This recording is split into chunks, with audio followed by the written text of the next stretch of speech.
Hey, everybody, welcome to the Last Call Whiskey Podcast. I'm Jeremy. I'm Travis. Hey, it's Dark Cloud. I'm Sean. We're three friends from Western Canada. We love all things whiskey, and tonight we are drinking the Suntory Toki, the Nikka Miyagikyo, and Ichiro's Malt, the Winewood Reserve. Welcome to the show. Last Call Whiskey Podcast, the best whiskey podcast there ever was, probably. Last Call Whiskey Podcast, the best whiskey podcast there ever was, probably. I'm excited. Can we kick things off with my Toki cocktail? I'm making mine too. 1 part Toki blended Japanese whiskey. Apparently, we're reviewing this later, but apparently this is like how most people in Japan are drinking it. 1 part whiskey, 3 parts water. We'll see how it goes. Soda water. I can tell you that. Soda water. Soda water. This isn't a cocktail making class. This is just, we got to try it out to see how the people are really drinking it. You guys like my glass? Ardbeg Heavy Vapors. Oh, that's nice. You thank Bryce Simpson for that one. I got a Yes, sir. half Guinness glass. So, we're doing the cocktail because while I was researching this Toki whiskey, it basically said it was made for cocktails. And most people drink it in this whiskey and soda with sometimes a lemon. And that's it. So I feel like we had to try it, right? Sean, did you make one?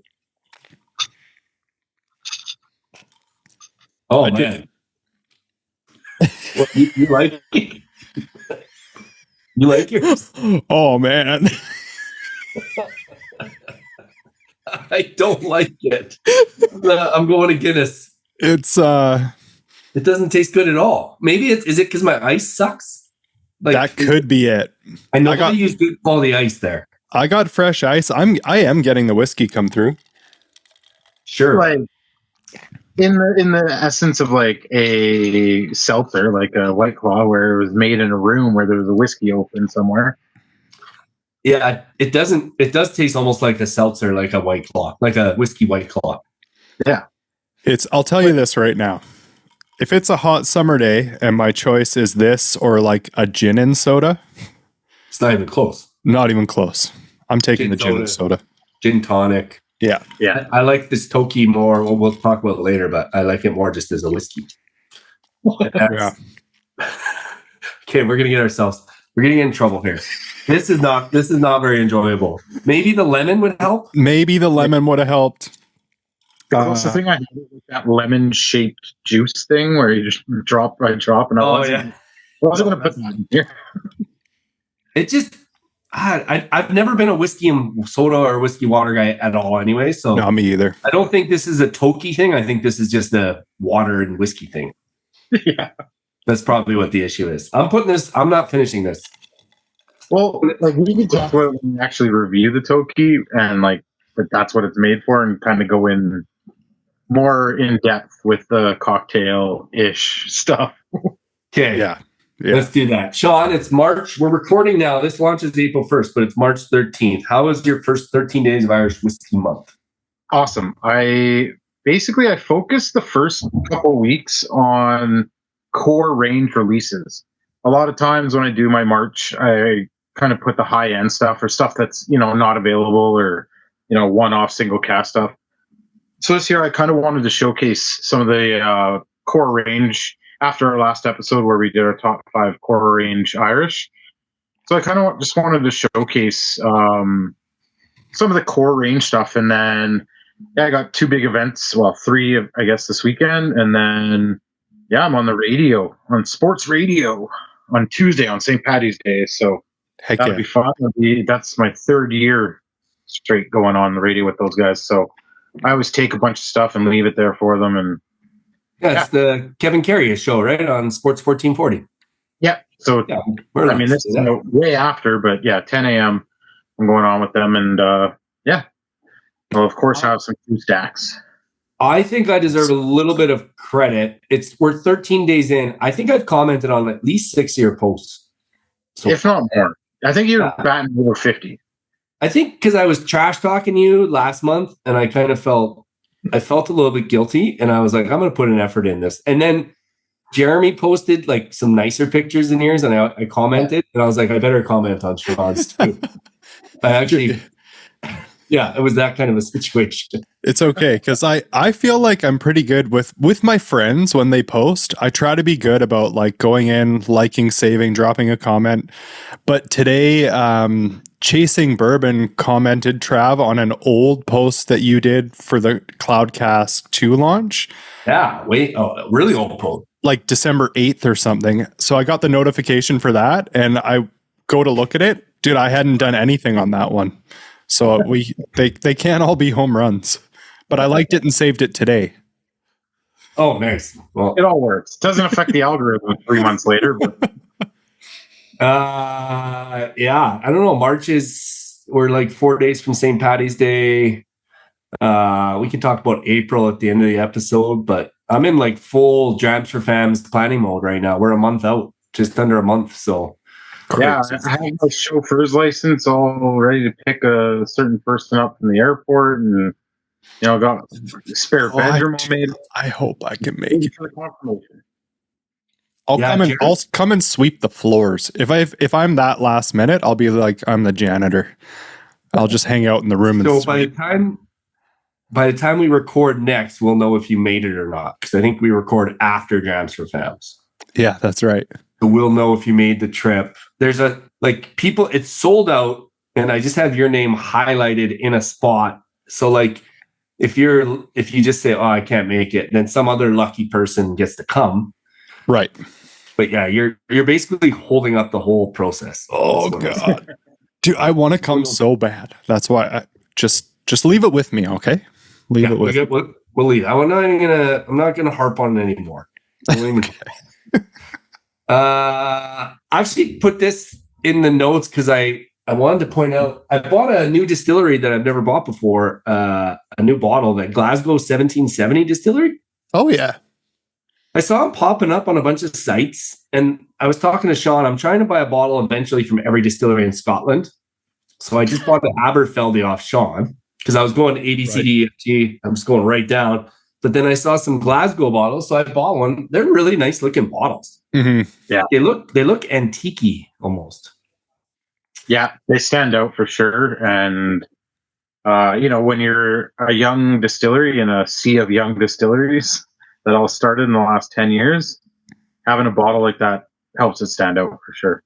Yeah, it's only 5 years old, I think. It's 2018 to 2023. It's a Manzanilla cask strength, so you're getting that, but it's still $120, I think. It's a single cask, though, right? I think it is. Yeah, I think it's a single cask. So, I mean, that's kind of what it's going to be. I'm pretty sure Aberargie is going to sit right around there as well, but it is a little bit older, but it's not a single cask. So I think we're probably in the right range there. Yeah. Like $120 for a single cask. I'm not mad at that. Yeah. And it's not 3 years old. I'll when I crack it, I'll let you guys know how good it was. Sounds good. I remember when they first hit the market, I tried the 3 releases, like their inaugural releases or whatever. Yeah. And I remember saying like, this has high like potential. Yeah. Like it was good to the point where I was like, I really want to try this a few years from now. And they do peated, they do one peated, they do triple distilled.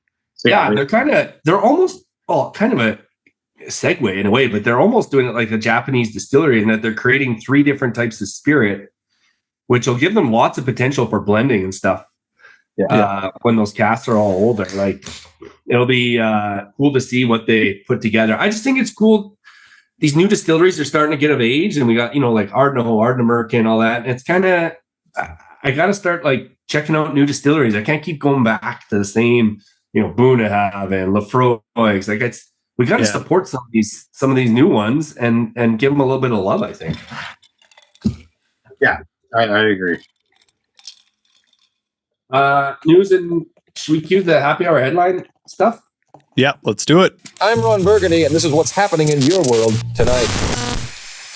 Heroin, sex, machine guns, flamethrowers, murder. There's no story here. We've just found that ratings go up when we say those words. As my Guinness finishes pouring, we have a little bit of good news and bad news again. Yeah. Why don't we start with some new releases in the Canadian market? Okay. Yeah, I like this idea. When we were talking about happy hour headlines throughout the month, there was a lot of them were just like new whiskey. So I just put them all in one little box. So I'll do number one. Wildlife Distillery won the award for Canadian Rye Whiskey of the Year at the World Whiskey Awards, but the whiskey wasn't actually released yet. They were taking pre-orders for it. Oh. They just released it. It's called the Wildlife Cask King of the North. It's 100% rye whiskey aged in peated maple syrup casks. So, well, I'm not going to say anything. They're coming to Drams for Fams. Wildlife. So I believe it's Matthew is coming from the distillery to present, but I don't want to say what they're presenting because I want it to be a surprise. But it's kind of cool. They won Canadian Whiskey of the Year. The whiskey just got released, and it's 100% peated maple syrup rye. It's super cool, I think. I haven't tried it. A couple people have tried it, and they are raving about it. Yeah, didn't Ty? Ty Brandt did, yeah. 3 bottles or something? Yeah, he tried it, and then he went and bought more. You got to give Ty credit. He's always supporting the Canadian and the smaller distilleries, actually. He does a good job of that. He does a really good job of that. All the whiskey heathens do. Whiskey number 2, Sean, you got to do number 2. Oh, okay. So our favorite shark jumpers, Bruichladdich, an old school... With a K. With a K. 10-year. So it celebrates 25 years since McEwen and Rainier took over. Did they need a 10-year bourbon cask whiskey to celebrate it? I think they were going to celebrate those guys. They introduced so many wine casks to Bruichladdich through their connections. But hey, let's just release another bourbon cask, Bruichladdich, and charge exorbitant amount because it's celebratory. Like they've jumped the shark. So it's, first of all, they're celebrating 25 years since McEwen and Rainier. Why didn't they do a 25-year-old whiskey? It's be 25-year release. Seriously, I know. But also, like, I didn't even think about that. They're celebrating the guys that brought in all those wine casks and doing a bourbon, which makes not a lot of sense to me. And since we did the whole Bruichladdich jump the shark thing, I have seen so many new Bruichladdich releases. I know. And I'm like, I don't know what to buy anymore. I know. They just released, I don't know what number they're on, 70, 86 of the Octomore series. Like, 5-year-old whiskey, $390 Canadian. Yeah. It is have you ever bought an Octomore? I bought 8.3, which is the heaviest peated whiskey ever released in the world. Yeah. It's 309 ppm. And I got it for like $165. And at the time, there was like Series 5, Series 6, Series 7, and Series 8 all sitting on the shelves. And they were all on sale. So it was like, I looked through, I was like, hey, it was during my Pete head phase for sure. And I'm like, 309? Yeah, that sounds cool. I'll get that. And it was actually, it's still one of my favorite Octomores I've ever had. Because it wasn't like blow your head off smoke. Like, it was very funky, cheesy. You know, it had that young, spirited heat. But it wasn't undrinkable. It was actually pretty good. Yeah. Cool. They're cool whiskeys. They're not $300 whiskeys. Yeah, no. That's exactly it. Like, it's, if you compare and contrast that to the Mikel Turbo, like cost wise and what you get with the Mikel Turbo, I'm all day long. I love that bottle. Yeah, like Mikel just released, I think in Canada, a single cask. And I'm actually presenting that at the end of the month in a tasting. But like, that single cask is still under 200, I'm pretty sure. Yeah. They do a good job of that. Glenalky's prices have been good. across the board for the most part. Jared, number 3, you kind of can tie this into number 3. So we got Bareface announced a new release, their Bourbon Charred Barrel Whiskey. Cue the awkward music. The day it was released was the day after we went. The day after we went live. Man, hopefully no one goes after them for the Hopefully one. well, we can leave it at that. But yeah, it is new release. I actually saw that one is in the BC market. So I saw. Yeah, so in the spirit of supporting Canadian, I think I have a couple friends that do enjoy Bareface, so I'll probably get to try it. But yeah, that's another new one. Is that in Alberta too? I haven't seen it yet. I haven't seen it either. It's funny when I'm like researching the whiskeys for tonight, the Japanese, I was looking to see if they were in BC. I think 2 of them were, but the first page of the BCL website had that bourbon. It made me laugh. Yeah.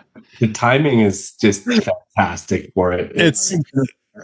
It's crazy, and it's the boys from Barrel to Bottle, Eric McRitchie, Victor, those guys. They did the campaign for the bourbon. Oh, nice! So, yeah, I thought the pictures looked good. Yeah, so a lot of those photos and everything were Canadian media produced. Those guys are widely known. They're really good at what they do, like for sure. But Mick Ritchie, the day after our live, he sent me a note and he was like, "Uh-oh," because he knew that was getting released the next day.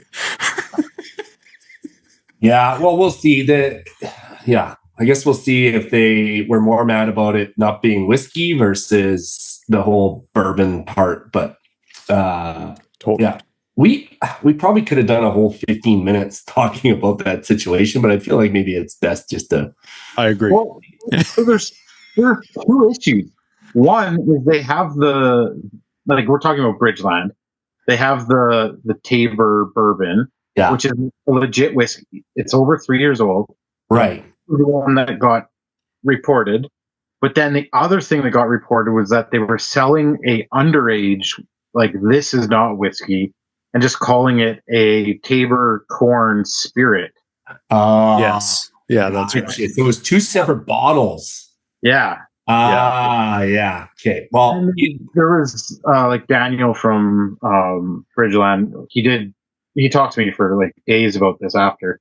And he said there was a couple other like minor things, like somebody said they don't have any French on their labels, and that might be a sticking point.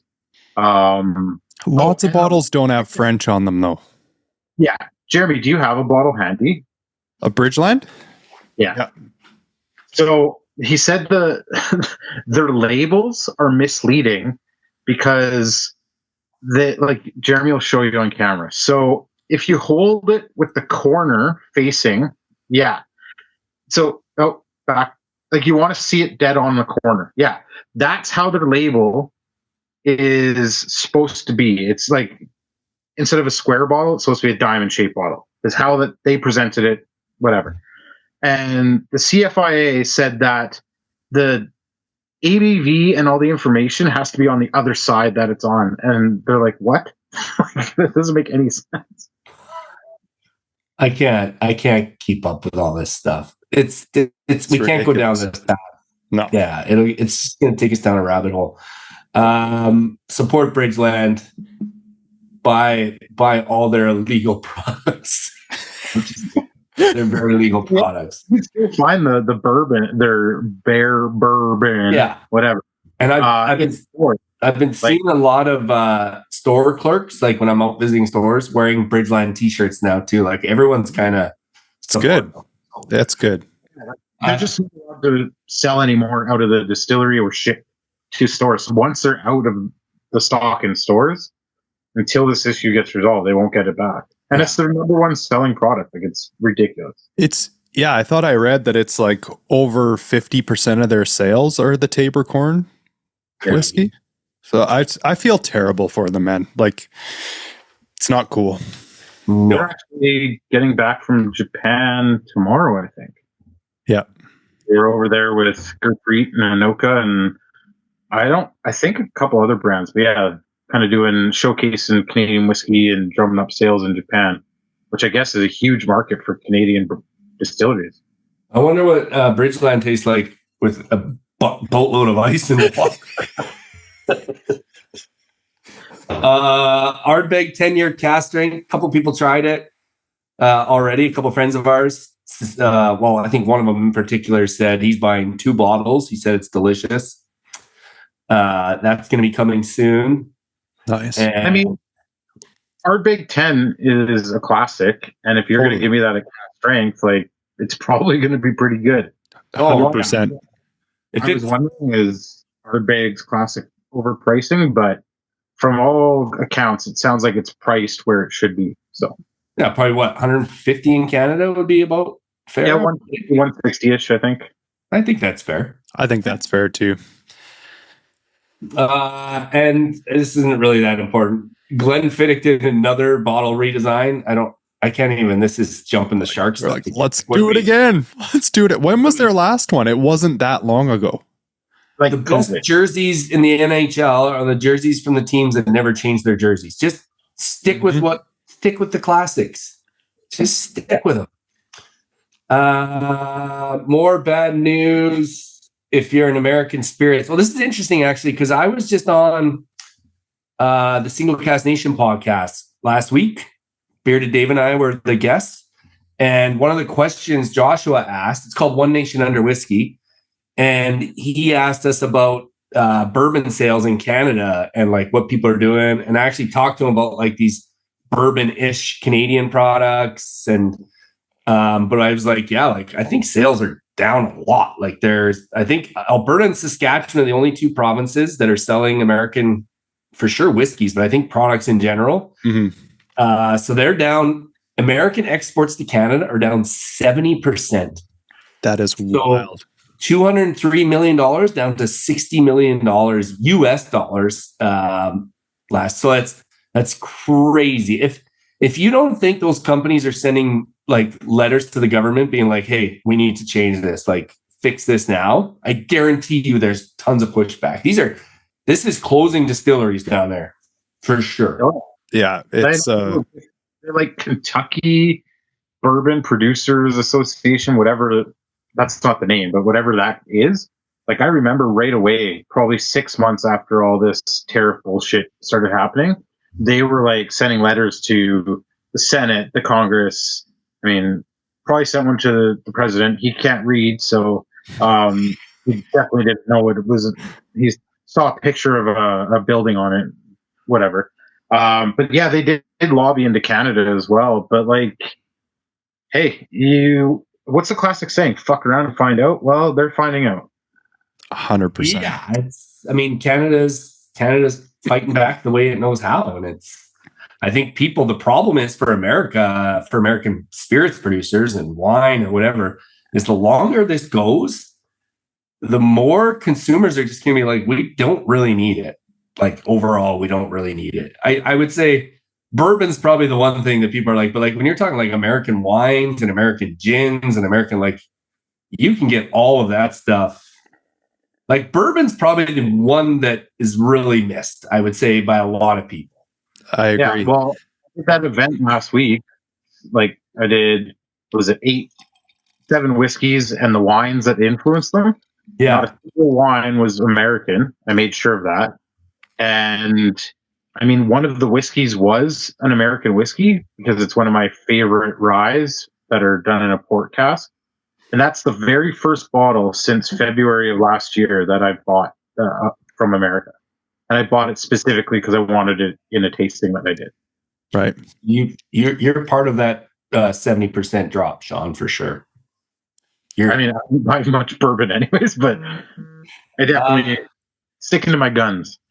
It used to be weird walking into BCL and the American whiskeys being just all gone. And I actually noticed the last time I walked in that it felt normal. So I walked in and I'm looking at all the whiskeys. It felt normal, and there's not a single American product on the shelves. Like they pulled everything. Yeah. Yeah. Maybe Bourbon will Bourbon. Bourbon will be the Bourbon. one. That's the new old fashioned. If they can make Bourbon for $38 a bottle, I'm in. That's what they should do. If someone goes after them, they'll just be like, no, it's French. It's French. Yeah, Bourbon. Bourbon. Bear candy. Yeah, bear candy. Bear bonbon. Sean, what happened over in London? Our friend Claire was part of it. There's some sort of trade show? Yeah, so it was kind of like a Canada showcase. I think there was like 12 or 15 different brands from across Canada all went over to London. Kind of a mini festival almost, where they set up booths and each brand got to speak to the group that was there. There's people looking to import Canadian whiskey into England, which is always cool to hear about that. So yeah, I mean, Anoka was there. Two Brewers was over there. Some brands that we've never seen in Western Canada were there, and they made a pretty big impression on some of the people. So yeah. Yeah, it's I know Claire's working on some other stuff, but like there's a concerted effort from some Canadian producers to get over there. So I think it's great. And obviously Japan too, it's a big market. So I think with these small distilleries, probably what they're starting to see is that if they band together, they make more of an impact than just one person going over there to a couple cocktail bars and being like, hey, I got a gin here. You want to try this gin? And it's, you know what I mean? But if there's 15 distilleries in this consortium, Yeah. consortium, and then it just has a bigger impact. So I'm really excited to see what comes out of it. It's obviously an extremely tough market right now, but English people never stop drinking. So there's a good reason to be in that market. Well, and like, full well that you get a bunch of small producers, and if they band together and ship everything all together, huge savings on shipping. Mm-hmm. So instead of, Anoka sending over, 4 boxes of whiskey or whatever, they can put it on a pallet and put some Bridgeland and put some Two Brewers on there. And it makes it way more financially viable to get it over there. And then you have people on that end that are making sure it gets to where it needs to be. And yeah, you basically fill a full container instead of just shipping by the pallet. Your shipping costs go down exponentially. It's such a big part of our issue as an importer is the shipping costs. When you ship just a pallet at a time, it just cuts into your margins in a big way. Or you pass that cost onto the consumer, and now your stuff just sits, right? So. Yeah, we just got to figure out a way to get a podcast live from the next one. Oh, yeah, that'd be fun. That would be fun. The Canadian podcasters with all the distilleries just shoot the shit with everybody. That'd be we can make that happen. That would be a blast. We know people. We do. And we're investigative journalists, so we could get a journalism, like a little fancy one of those lanyard. That's going. I was like, string? Is it string? The string with a card attached. Oh, lanyard. Yeah. The lanyard that says investigative journalists, and then we'll be asking all the hard questions with our logo. I'm just going to make those. That's awesome. It would have been really fun to be there this year because it again happened the day after our live. Oh yeah, no, I'm not being part of this. Let's move on. Suntory is combining production teams at Beaumont and Lefroy. This is basically just they own both distilleries. They're on Isla, and they're just, I think, finding ways to cut costs. It's not meant to be like a huge change, but they're basically, I think, going to be like cutting back production a little bit. And like if you work at one distillery, you might be working at both now. Right. And so they're just kind of condensing things a little bit. It doesn't sound like anything huge is coming out of it, but it is a sign of probably correction in the market by them without shutting down completely. Yeah. It says there will be no compulsory job losses. Yeah. So I think they said they're going to like basically paint the picture of what it's going to look like. So I wonder if that means like reduced hours though, instead of the job Right. loss. Like Right. you now get 25 hours a week instead of 40. You still have a job, but here's what we're doing, kind of a thing. That's my guess. But if there's no compulsory job losses, but they're condensing everything, I don't know where the money savings coming if they're not cutting hours. Totally. Yeah. Yeah. So, and that's two big brands, guys, like Lefroy and Bowmore, Beam Suntory. This is huge companies. So Yeah. If those brands are starting to struggle a little bit, that's just another sign of industry correction. As long as Beam leaves their Irish whiskey portfolio alone, they can do whatever they want. There. Kate for Kilbeggan. Kincaid for Kilbeggan. We got two more. I want to do a shock one. Who wants to do the Tennessee distilling one? Sean, of course. Go for it, Sean. All right. So, news broke a couple weeks ago that the Tennessee Distilling Group, I don't know exactly who they own or what they own, but they are trying to buy Waterford Distillery, but just the distillery. They don't want the whiskey that's sitting there. So after our conversation with Shane last month, asking, what will happen with all that whiskey that's sitting there, now it sounds like the distillery will be making something for a Tennessee-based brand, and the whiskey is still sitting there waiting to be bonded by bonders and then released. It's crazy that an American company is coming to buy just the distillery, and they don't want all the terroir or in those casks. Like, why would they not want the terroir? I have no idea. That's what it was all about. Anyways, I don't think it's going to end well for anybody involved with Waterford. I think there's a whole bunch of people losing a whole bunch of money at Waterford. Maybe Shane can still sneak a cask out of there. Well, that's what I'm thinking, is like eventually the whiskey's got to go somewhere, and the longer it sits, it's going to age and age and age and age. Totally.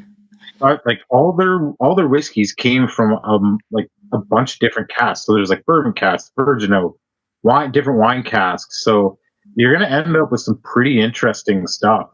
Oh yeah, especially once it gets a little older, which it's probably already up at like six years or so.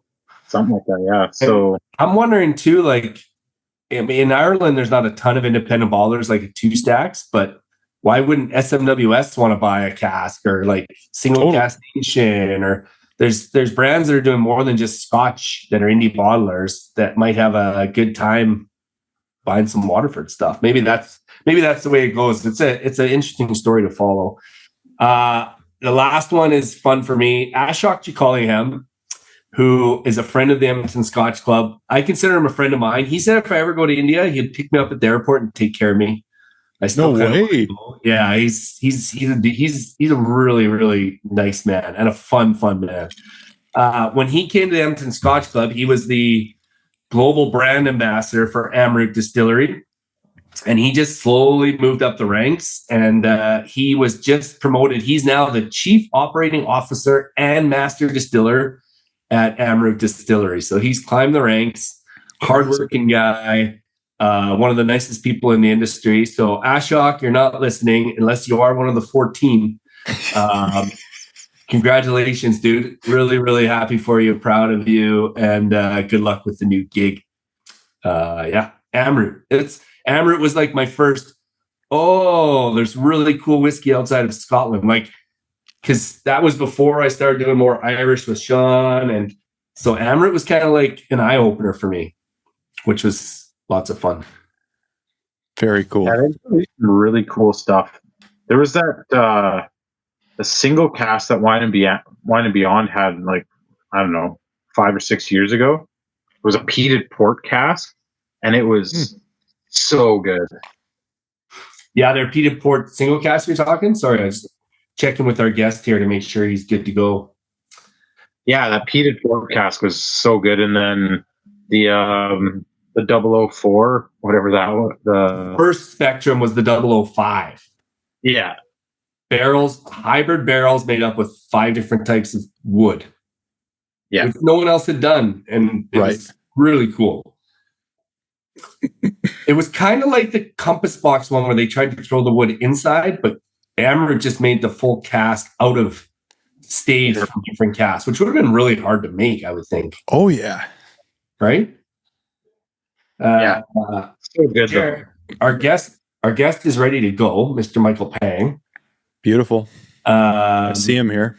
Okay, let's get Cask Me Anything going. Do you think you're gonna have the new Cask Me Anything jingle ready? Yes. Well, play the jingle. Here we go. Cask me anything. Pop the cork and pour a dram. It's time for Cask me anything.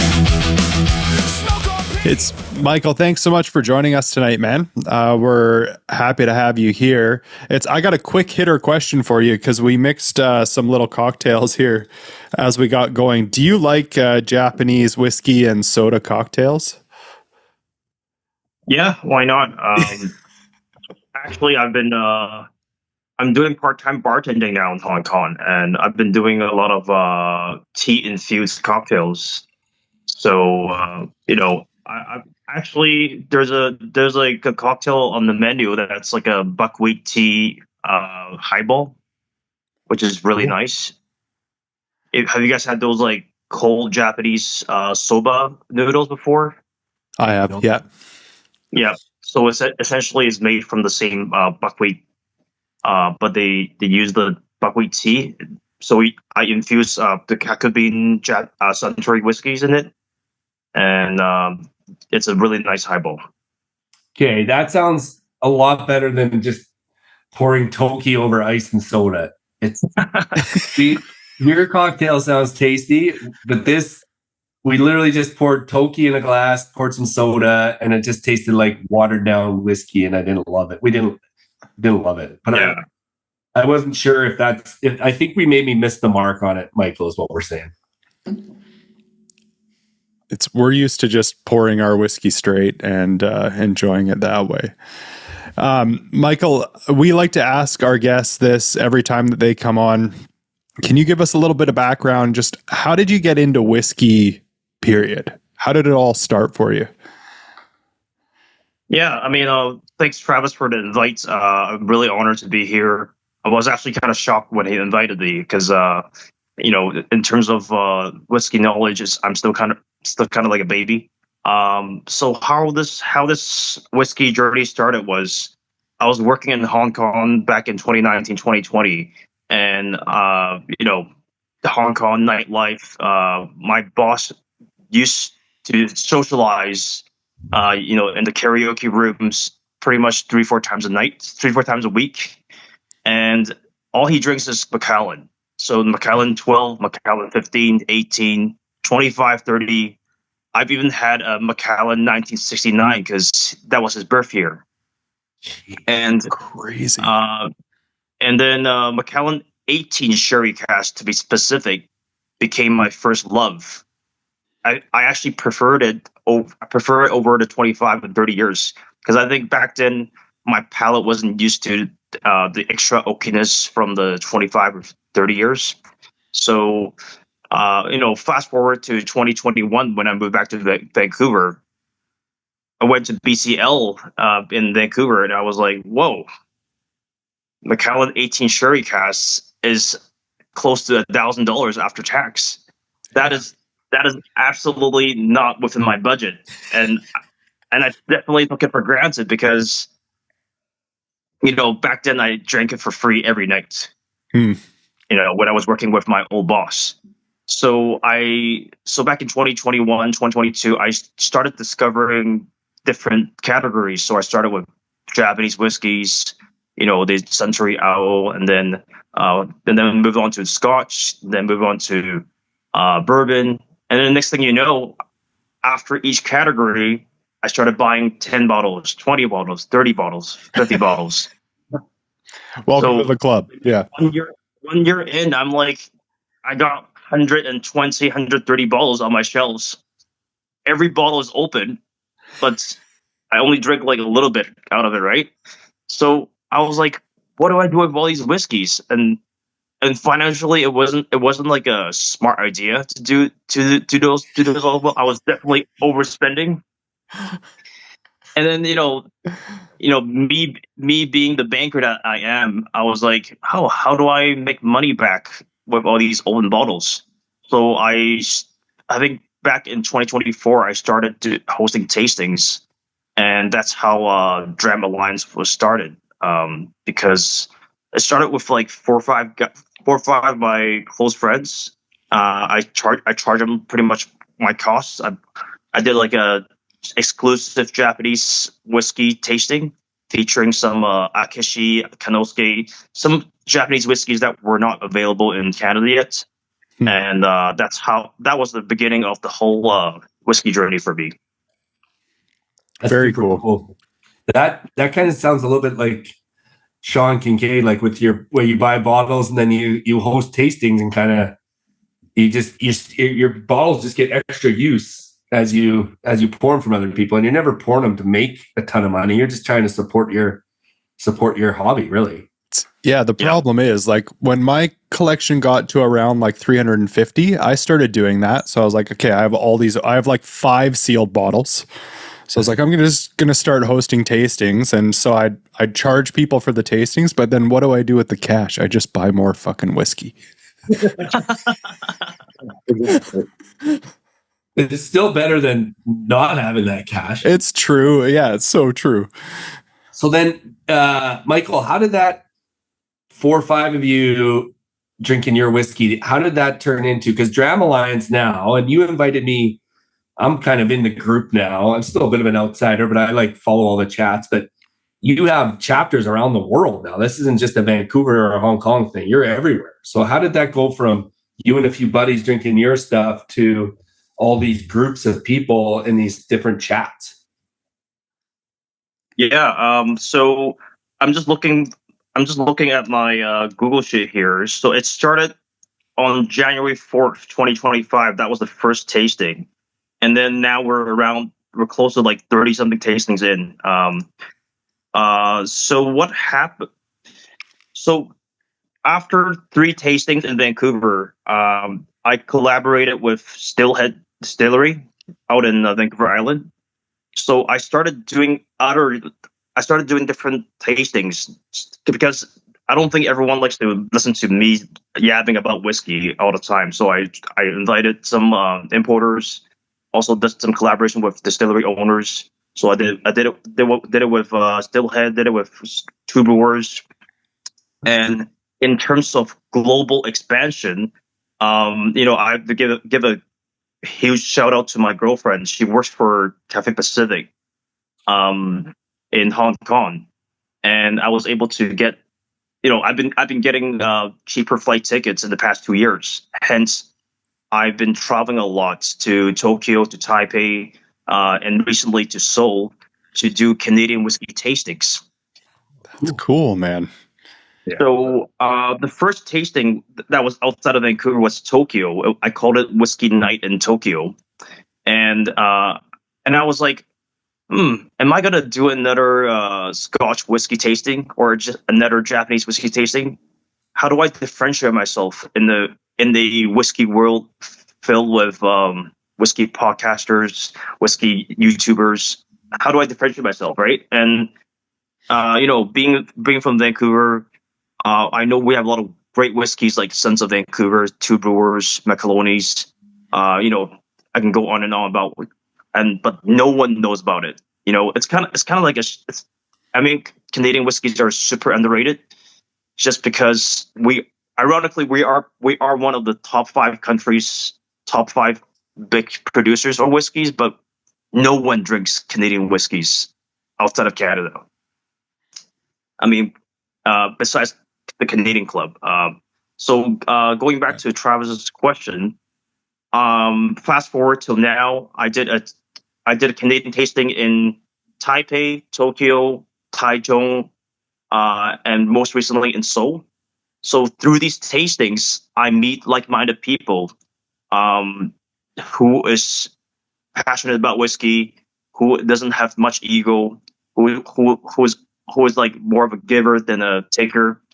And I kind of partner with them and say, "Okay, do you want to be the keeper of Seoul? Or do you want to be the keeper of Tokyo?" So now we've expanded into 6 cities across the world.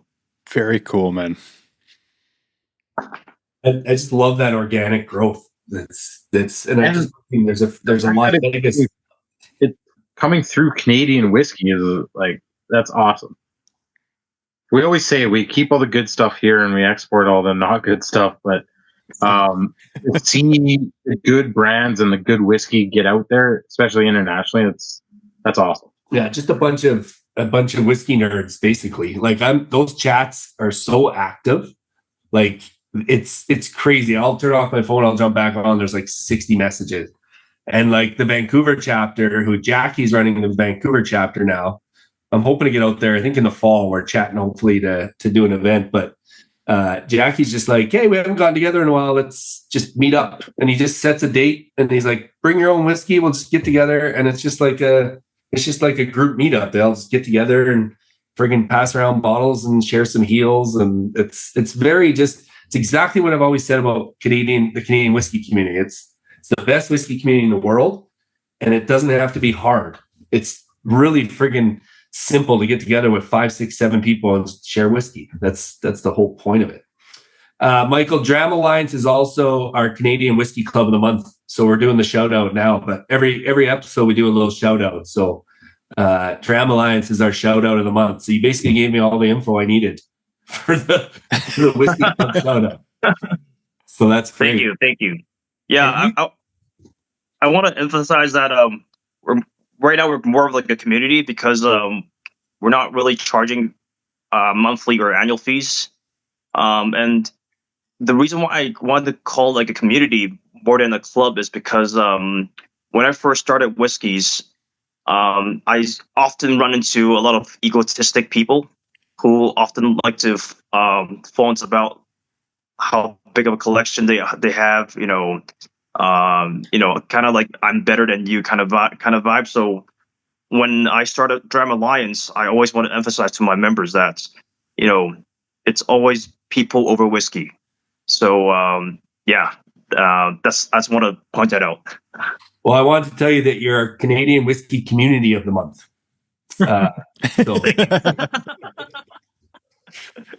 And you've been to like a ton of distilleries too. Like I think you told me 50 plus distilleries you've been to. I've been to like, I don't know, 11. Yeah, same here. But have you been like, mostly are these like Japanese, or like have you been over to Scotland a bunch too? Yeah, actually I have an Excel sheet that I keep like a tracker going on. So right now I'm at 58. But almost half of it is actually in Kentucky. I've been to Kentucky twice. Hey. And I went to Kentucky with someone in the trade who does importing to Hong Kong. That's why most of it are, distilleries in Kentucky. So I would say around 25 in USA. Scotland, I've only been to Islay and Glengoyne. So around 7 to 8 in Scotland, 4 to 5 in Canada, around 15 in Japan, 3 in Taiwan, 3 in Korea, and 1 in Hong Kong. That's a cool list. And that is impressive. Shout out to my girlfriend again. For giving me these tickets. I would not, because I spent all my money to whiskeys. How do I have money to travel to all these cities, right? Especially with shout out to her. Especially with fuel prices right now.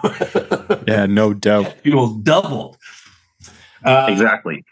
All right, Michael, we brought you on because I said you have a pretty good knowledge of the Japanese market, the history, and all that stuff. And the three of us, for the most part, are quite uneducated on the topic. And researching for this episode, I probably learned more in the last week than I've known in my whole life about Japanese whiskey. So same. We're kind of going to go through a little bit of the background and then ask some questions kind of like current situation. But we really just want to use your knowledge and just learn a bit so that we aren't such idiots, if that makes sense. Yep. I'll start off with the basically the beginning of it all, but like everyone kind of knows the story, at least most whiskey nerds, of Masataka Taketsuru. Masataka Taketsuru. Yep. Said it all right. And It's whole definitely a mouthful. Yeah. yeah, it's a cool name actually. It looks, when you say it properly, it sounds really cool. So he went to Scotland. He goes to learn about making scotch. He marries a Scottish lady. He moves back to Japan. But like, give us like a sort of a idea of how that kind of kickstarted things, and then we'll sort of take it from there. Yeah. Well, for context, I can't really call myself a Japanese whiskey expert. More like just like a Japanese whiskey lover. So how it started was, well, the founder of Suntory, he actually hired Mr. Taketsuru. He hired the founder of Nikka, and Taketsuru-san worked for Suntory Yamazaki Distillery for the first 10 years. I think a lot of whiskey nerds know about that. But because Taketsuru wanted to make traditional Scotch whiskey, and Scotch whiskeys back in the 30s and 40s, they're more bold, smoky, peaty, and a lot of the Asian Japanese palates, the customers didn't enjoy it, and sales wasn't that good back then. But then Tori-san, the founder of Suntory, he's a true businessman. He's about sales, and they thought a lot, and pretty much Tori-san created a product that Taketsuru-san didn't think it was traditional Scotch. So after working for him for 10 years, he's like, you know what? I'm done with you. I want to do my own thing now. And he did get paid really good money for being the head distiller of Yamazaki.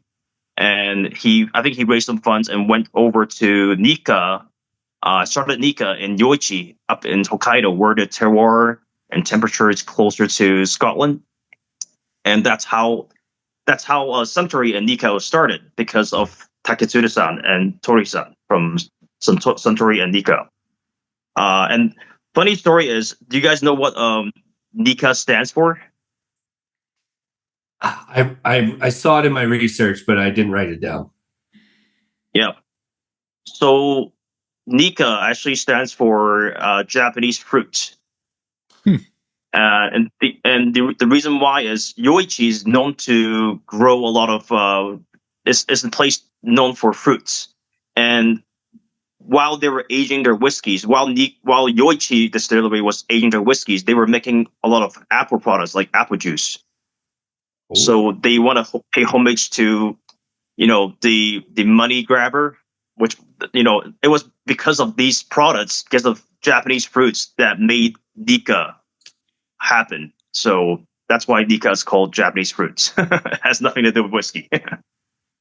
Other than maybe like the fruity elements coming out of some of those whiskeys, which we're having later. Just so you know, Michael, later we're having Suntory Toki, we're having the Nikka Miyagikyo, and we're having Ichiro's Malt, the Winewood Reserve. So those are our three whiskeys later that we'll be reviewing. Awesome. Yeah. So when, like you explained it, they kind of wanted to replicate Scotch, but just from what I was reading in my sort of digging deep into this, they kind of decided eventually that they wanted to differ from Scotch, and it kind of went in a direction that it was Scotch-esque, but they wanted to separate themselves. So what did they do that was started to make like Japanese whiskey its own thing? You know what I mean? Like it was the closest thing, I think, to Scotch. At least that's what I always thought, it was like they were making it as close to Scotch as anyone else in the world, but they were kind of doing it and still are in their own way. And they were doing some different things. Can you just kind of talk about how they sort of differed themselves and separated themselves? Well, I haven't done a whole much of extensive research on this, but I feel like from the barley to the mash tun to fermentation, every step of whiskey making, there is a fast track way of doing things. There's like a cheaper way of doing things and more costly way of doing things. And Japanese people always focus on high quality. Um, so for example, at Chichibu Distillery, they used Mizunara washbacks. So instead of using stainless steel tanks to do fermentation, they use Mizunara washback. So I feel like while the whiskey is fermenting,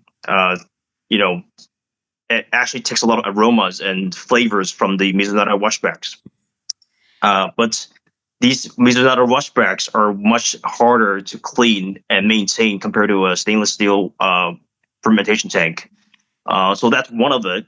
Going back to the high quality that they focus on, they also, I feel like another thing would be packaging. I would say, after moving to Hong Kong, I realized how much consumers really care about packaging compared to the juice. We are whiskey geeks, so I think most of us focus on the juice more than packaging. But to a lot of your regular consumers, they focus more on the packaging more than the juice itself. So I feel like the Japanese way of packaging, the labeling, I think a great example would be Hibiki, representing the 24 seasons with the 24 sides of traditional Japanese seasons. Also, the washi paper. It's just absolutely beautiful packaging and labeling. Those are nice. So I would, and then I can go on and on. Their attention to details of how they make their whiskeys, how they label their bottles, it's just definitely differentiates themselves. One more thing is the usage of yeast. So I think Nikka did a lot of experimentation. They use like sake yeast or different yeast that is not your traditional Scotch distiller's yeast. So that would bring different aromas. Because for example, Sons of Vancouver, out in Vancouver, they use like champagne yeast, rum yeast, and that really changes the flavors of whiskey. Whereas traditional Scotch distillers, they tend to stick to maybe one or two yeast, and then that's it. Mostly, they don't want to differentiate too much. Mostly that distiller's yeast. Some are using some brewer's yeast. But I did read somewhere about how there's Japanese distilleries making their own in-house yeast and really change it. And I don't know if you know this, Michael, but I'm a fermentation expert. So like people talk to me about yeast and fermentation all the time. And I don't really know what I'm talking about, but I do know fermentation matters. So stuff like yeast changes and experimentations, all that stuff's super cool. So I'm on board with it. One more thing is a lot of new Japanese whiskey makers are using like non-oak woods, like sakura and kuri, like chestnut woods. So in Scotland, you can't even use that at all because of the laws and restrictions, right? So, and then I can go on and on and on because right now there's around 125 plus Japanese whiskey makers in Japan, and they're all of them are trying to do something different to be competitive, just to be different. Because how do you survive in such a packed market, right? You have to do something different. I know. Shindo is using black yeast to, I don't know too much about black yeast, but when I hear about it, I'm curious. As a consumer, when I hear that a distillery using black yeast, I'm like, oh, I want to try that. So, just to summarize, that's Japanese whiskey for you. Is it true that maybe more so at the beginning of Japanese whiskey making, that each distillery would make different styles, like different grains, barley, maybe use some different grains, and then go into blending. It's kind of like the Loch Lomond model in Scotland. Is that something that still happens, or is it something that they more focus straight on 100% barley now? So from what I know, I would say 95% of Japanese distillers are focusing on single malt. There is one distillery out in Niigata. They're called Yoshida Denzai. Their parent company makes like electronics. That's what Yoshida Denzai literally means. Yoshida is the family name. Denzai means electronic makers, and they're making like grain whiskeys because they know that Japan is filled with single malt makers, and they know that eventually the other Japanese distilleries want to blend their whiskeys with grain whiskeys to mix cheaper whiskeys. So instead of going with single malt, they decided to do grain whiskeys like rye, corn. So, but going back to your question, it is not popular to make corn or rye whiskeys. Most of them are single malt makers. And does that distillery, like, do they sell bottles of the grain whiskey that they make? Yeah, definitely. And they're using a lot of local grain, like Hokkaido corn. They're experimenting with like wheat, rye from different areas. So I would, if I'm in Japan, definitely try that out. Yoshida Denzai. If only I knew it. If only I knew an importer that's going to be going to Japan that might be able to get some of those to come back. Sean, you're already on the auction sites. You know you're on the auction sites. You're like ChatGPT. What is the best Japanese whiskey auction site? You've already typed it in. The problem is I don't already understand made an any of account. it. Yeah. It's Michael, I got a question for you around like legislation for Japanese whiskey. So I raised this because one of my hesitancies with Japanese whiskey over the years has been like lack of transparency. So really boiling down to what's actually in this bottle that I'm drinking.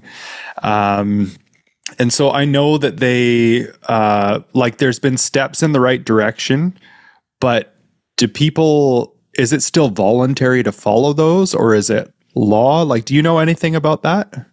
Yeah. So as of April 1st, 2024, the Japan Spirits and Liquor Makers Association, they introduced a very strict they pretty much made a standard to define what Japanese whiskey is, and to prevent a lot of Scotch whiskeys that are labeled product of Japan. Right. So to qualify, the Japanese whiskey must be distilled, aged at least 3 years, and bottled in Japan using local water. So the JSLMA did implement some rules to protect it.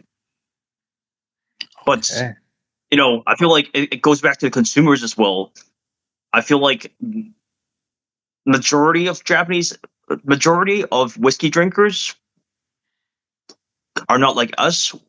They don't really dig deep into the labels. So I would say, because in Hong Kong, I work at a bar and I look at the bottles on the shelves. I'm like, what? This is Karuizawa? But it's not Karuizawa. It just has the Karuizawa name on it. Wow. Right? They just throw some, cool names on the bottle and name it product of Japan, right? But I do believe that things are changing. I highly recommend people to read an article from Non-Medication. It's called Infographic Japanese Whiskey, Real or Fake. It's by Whiskey Richard. He's my friend. His name is Liam. He's a whiskey writer in Japan that's based in Tokyo. That website pretty much tells you which distillery's product is real Japanese whiskey, which one is a world blend, and which one is fake Japanese whiskey. That's what we need. I'm checking that out for sure. So what's the difference It's- between like a world blend and a fake Japanese whiskey? Like what's going into a fake Japanese whiskey? Is maybe my question. Well, a world blend isn't considered Japanese whiskey because there's other stuff, but then they label it as world blend. For example, Ichiro's malts and grain world blend. They on the back of the label, there's literally a world map that says where they source their whiskeys from. Okay. As well as Suntory's Ao. Suntory owns all these distilleries around the world, like Alberta Distillers, Jim Beam, Maker's Mark, Lafroig. So they clearly label that it's sourced from other countries.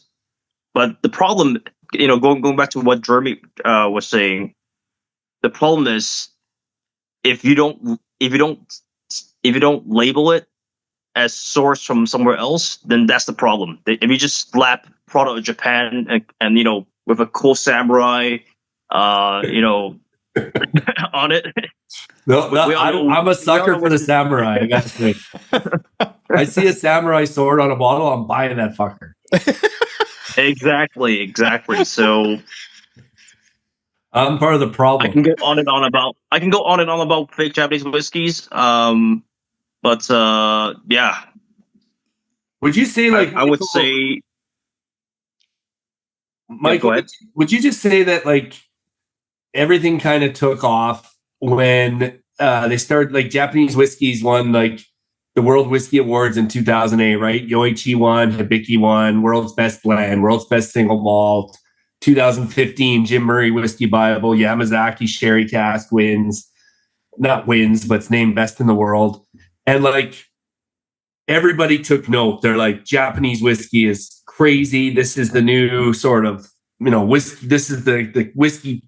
This is the whiskey we want to buy, or whatever it was. But it almost hurt the category in a way because it almost grew too fast after that. And the country didn't almost have enough time to set these regulations or legislations.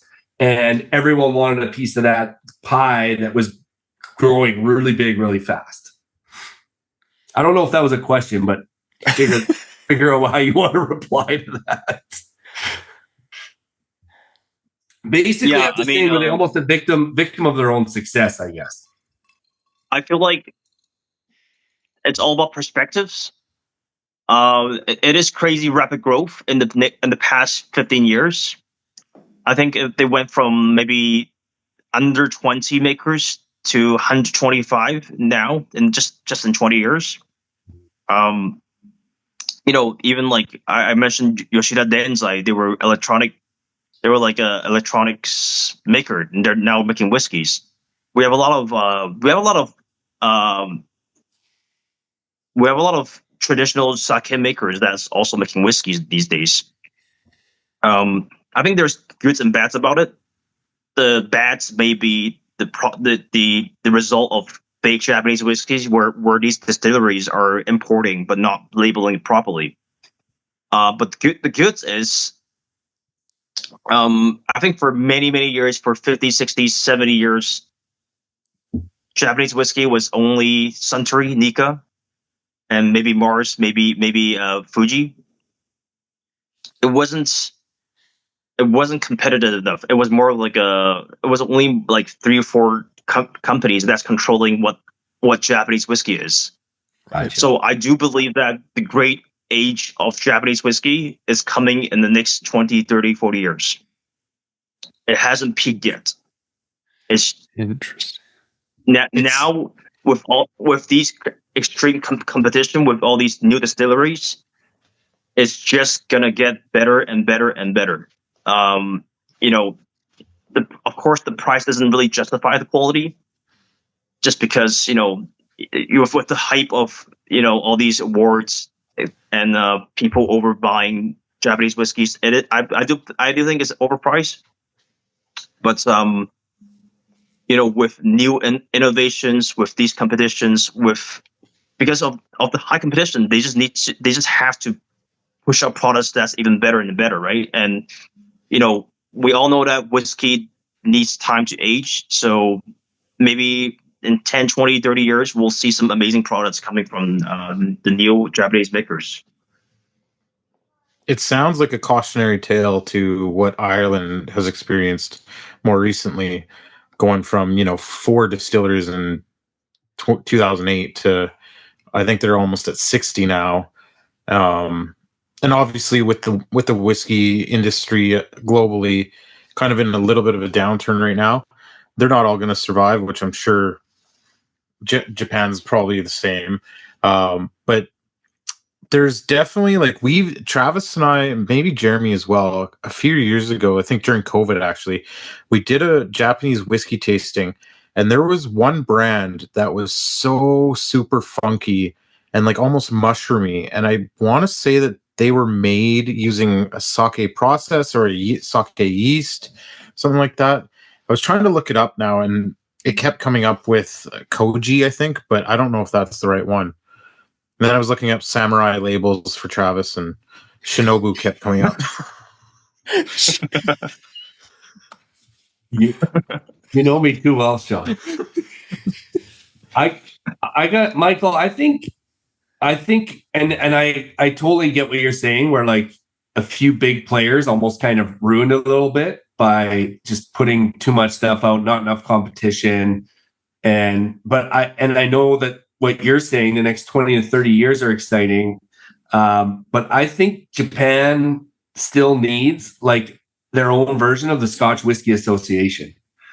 And I know that SWA can be really annoying to a lot of companies, especially if you're in Canada trying to make Scotch-like whiskeys with Scotch-like names, they're going to get all over you. But having that regulation in place, I think long-term and hard regulation, I'm not you can follow this if you want, but you have to follow this, I think will be really good for the category long term. And I'm wondering if that's where they're heading, and it's just going to take a little bit of time. I'm not sure.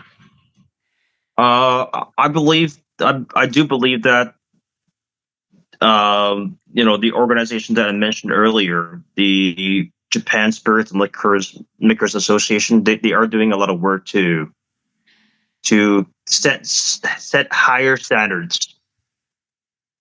And from what I know about the Japanese makers, the whiskey makers culture, they're together. If you don't follow the rules, they will definitely, low key hate on you or kind of isolate you. So it's either you have to go over the standards, or you will not be liked by a lot of people in Japan. So yeah, they almost regulate themselves. When you met me in Vancouver, Michael, you brought me some samples from, it was a Japanese distillery, right? Yeah. So can you tell us about that distillery? And then maybe tell the people about a couple non-big ones, but a couple Japanese distilleries that you think are kind of ones to keep an eye on, over the next 5-10 years. Sure. Do we have another two hours? But we're a 1 hour podcast, Michael. Got it. I'm just joking. So 4 to 5 hours. Yeah, a little bit story about the distillery that's it's called Niigata Kameda Distillery. Actually, on the label, they actually have the name Otani on it. Oh, and nice. When you talk about Otani, it's everyone thinks about Shohei Otani is making whiskey now. What's going on with that? I need 5 bottles right now. I want Samurai Sword. Sean wants Otani. He wants Otani. The Dodgers are my favorite baseball team, and I love Shohei Otani. They are? Really? Amazing. So there's actually a really cute story behind this. Is the CEO and founder of Kameda Distillery, his name is Mr. Doda.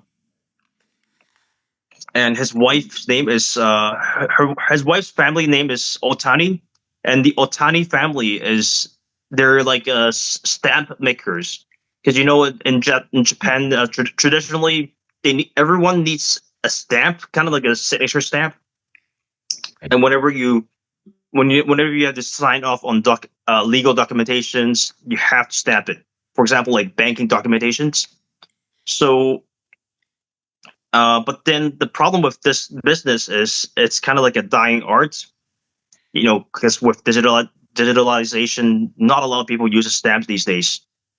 So they have a lot of land in Niigata in this Otani factory, and Mr. Doda really likes whiskey, and his wife kind of encouraged him to make whiskeys that will make people happy.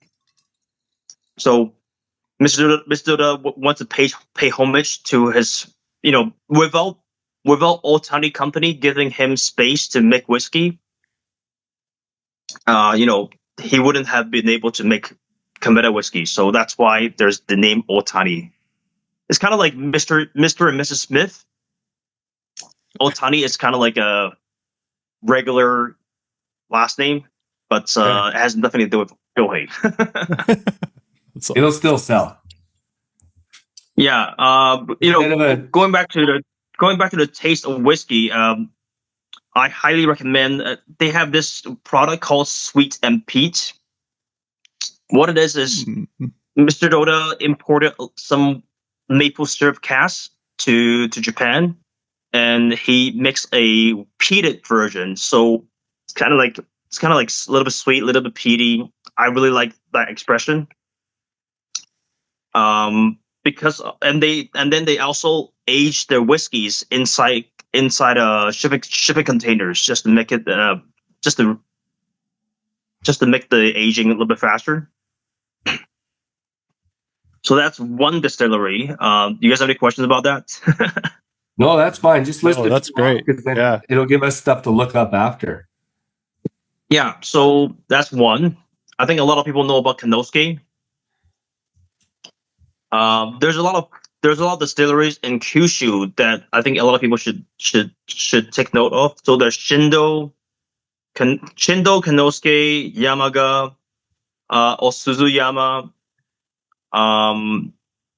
There's Ikawa. There's a lot of them. But going back to the ones that I named, Osuzuyama does their own malting. Cool. And you can really taste. You can really taste it in their distillate. Kanosuke is it's half owned by Diageo.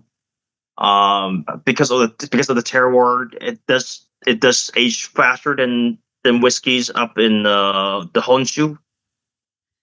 Shindo uses black yeast. Ikawa uses unique cask like cream sherry. There's also Saburo Maru, which is considered to a lot of whiskey geeks within the new distilleries the best peated whiskey of the new distilleries, along with Akechi. Saburo. I can The last one you said. I can go on and on and on. Yeah. The last one you said. That's Gurpreet's favorite Japanese whiskey. Which one's that? Saburo Moro, something like that. The peated one. Yeah. He likes Michael Gurpreet is the master distiller at Anoka, which is just like 10 minutes west of Sean's house, west of Edmonton.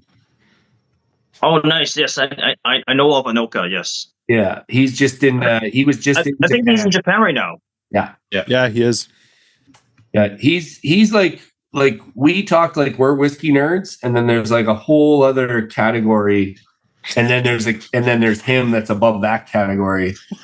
Oh, Sometimes when he talks whiskey, I'm just like I'm not as smart as you. That's all.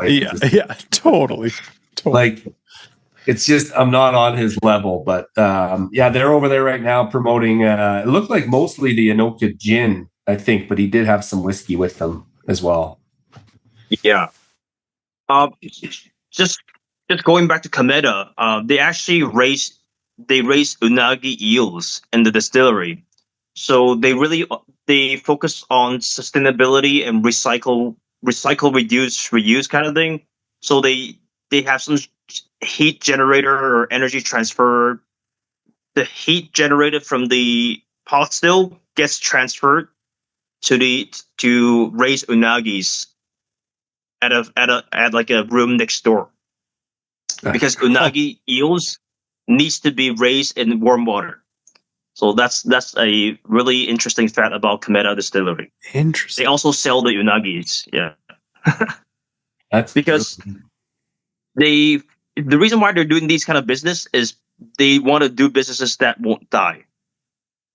You know, like, because the Hanko business, the stand business is the business is slowing down a lot, but people are still gonna drink whiskey. People are still gonna eat eel. And one more thing that I want to point out is the real power of Japanese whiskey. I would say will be their Japanese barley. Ooh. Japanese local barley is much more umami and naturally sweet compared to when I go to distilleries in Japan. I tried eating the Scottish barleys, the UK barleys compared to the Japanese barleys. The UK barleys are more citrusy, not as umami. The Japanese ones are sweeter. The only problem with Japanese barley is because, one, they don't have a lot of malting facilities in Japan. Two, it's 3 to 5 times more costly to use Japanese malted barley compared to its UK malt. But if you're in Japan visiting distilleries next time, I would highly recommend you to find some local barley Japanese whiskeys. It will blow your mind. Very you know what they cool. call that, Michael? They call that terroir. Terroir. Yeah. Terroir. That's cool. That's very cool, man. Michael, I've been to Korea 3 times. My brother lived there for like 14 years. And you mentioned to me, just as we kind of wrap up here on the Japanese stuff, but you mentioned to me that there's some cool shit going on in Korea in the distilling world. What's going on in Korea? Because I don't think I haven't been there for about 15 plus years, but there was not much distilling going on when I was there that I know of. Yeah, so 2 months ago, when I visited Korea to do the Canadian whiskey tasting, I also visited a few distilleries. So the first single malt producer, they're called Key One. And in the past 5, 6, 7 years, there is more and more Korean whiskey makers. And what I believe is, Korean products, doesn't matter if it's Samsung, doesn't matter if it's K-pop with Blackpink and Big Bang, all these groups. There's even on Netflix, there's a lot of Korean shows. So Korean whiskey will be the next big thing coming out from Asia. In terms of consumers, I really like Korean drinkers because they're so open-minded. In comparison to, I'm not trying to hate on the other drinkers from other countries. It's just that they are willing to try new things.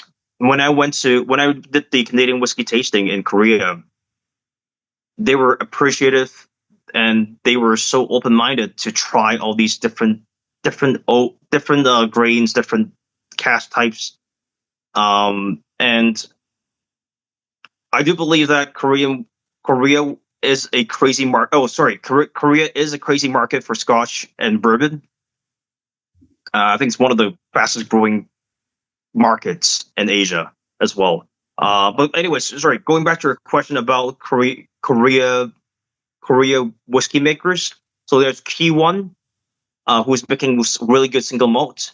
There's also Craft Bros, who started from a beer company. Now they're doing whiskeys as well.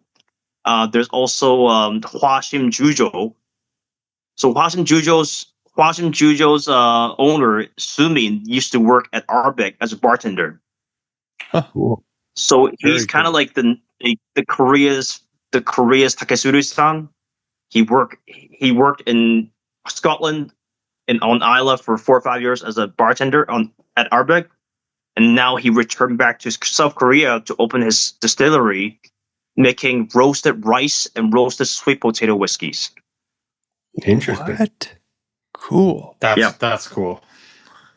And it's the weirdest thing because when I went to the distillery to meet him for the first time, I'm like, this good-looking Asian guy. You know, in Asia we call him oppa. Oppa is like kind of kind of older brother kind of thing. Now you gotta pour the soju for him, right? Your oppa. He's got he's got such a thick Scottish accent. It's so weird coming from like an Asian, like a good-looking Asian guy. So, anyways, it's just a really interesting Korean whiskey wave going on. I have to say, Michael, that anything tastes better than soju, so I'm sure they're gonna love the whiskey that gets made over here. And a lot of soju's There you fine, go. Yeah, but it's not good whiskey. exactly.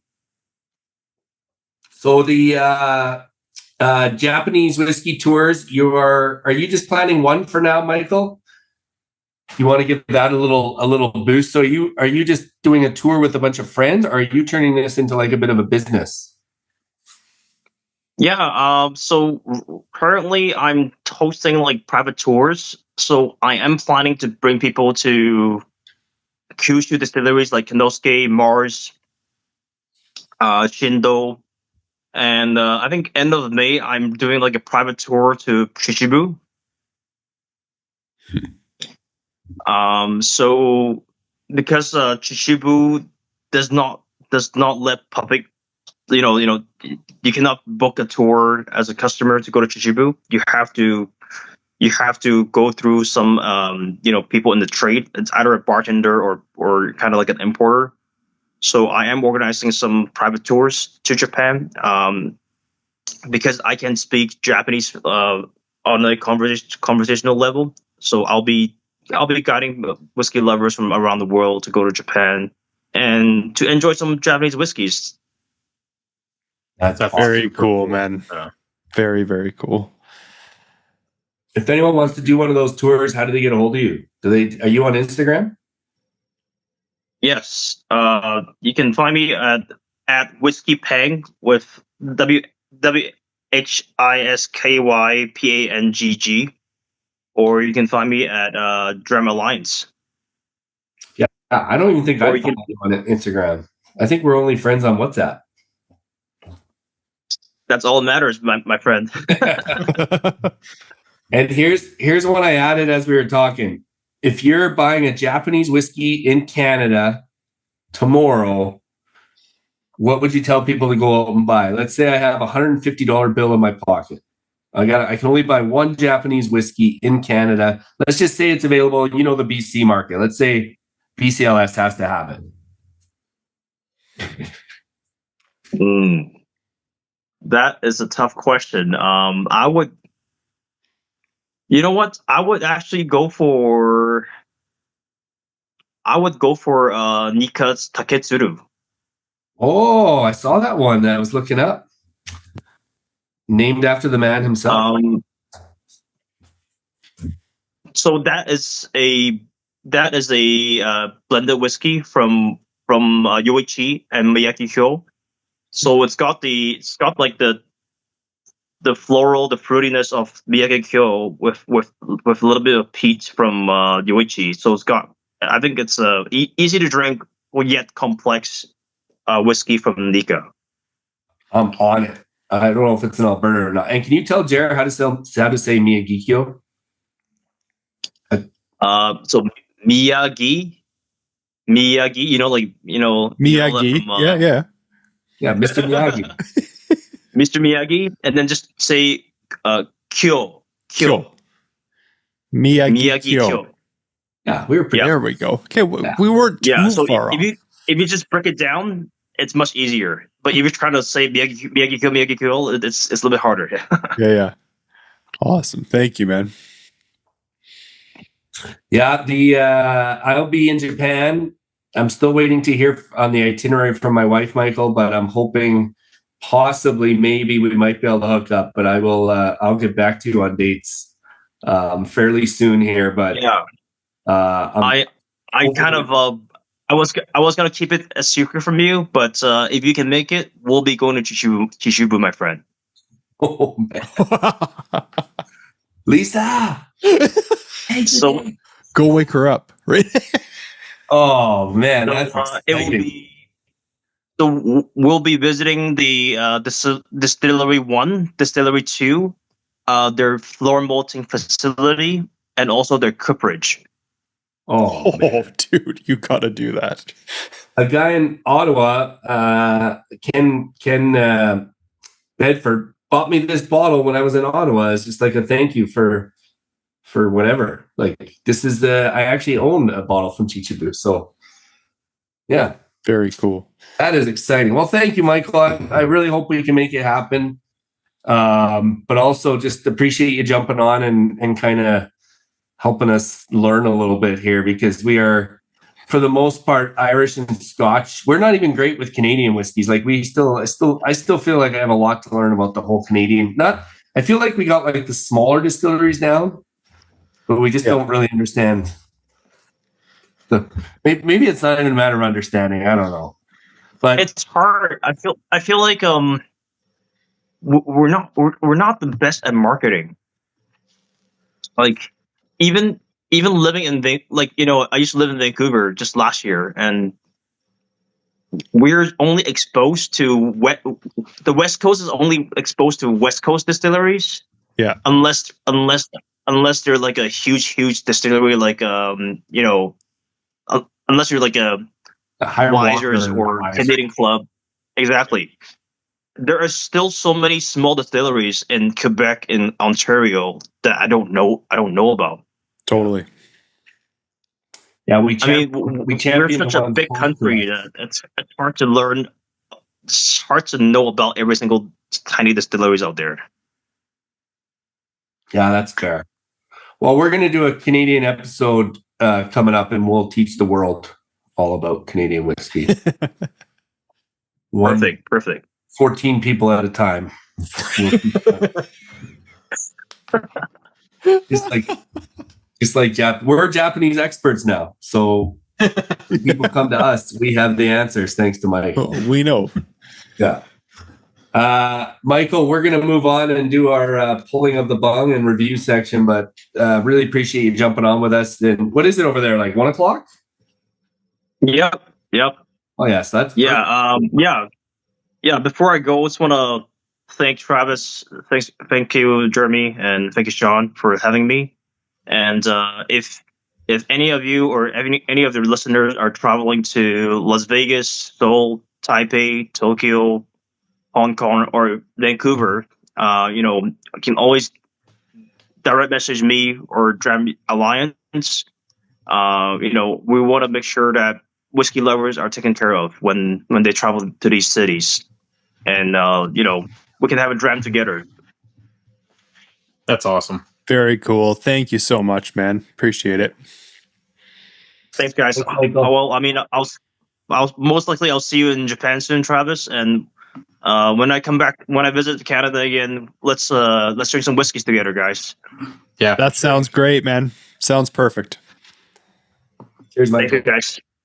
Cheers. Thank you. See ya. That's freaking cool. I just get to go to Las Vegas and drink with Dram Alliance members. Yeah. How about going to Chichibu? Yeah, dude. Well, that's crazy. He's like, I was gonna keep it a secret. Just drops a bomb. You can't just go to that distillery. Oh. That's like, I'm just gonna take you to McAllen and we're just gonna walk around in the warehouse. Yeah, I'm gonna have to talk to Lisa about. She's like, that's the day we're going to Disneyland. I'll be like, well, have fun at Disneyland with the kids. Yeah, I'm going to Disneyland. You're like, I'm going to buy Disneyland. Yeah, I'll be at Japanese Whiskey Disneyland. with Michael, who's going to teach me everything about Chichibu. That's awesome. I love the just how organic these stories always start. Like he's drinking Macallan with his boss, didn't realize how expensive it was. Totally. Started buying whiskeys here, realized he had too much, and just start a little club. Like it's awesome. Yeah, it's very cool. Do you guys want to go for a pee? I would Yeah, love definitely. to go for a pee. I've been holding it for 20 minutes. Cue My the leg- pee music. My leg is shaking over here. All right, we'll be back.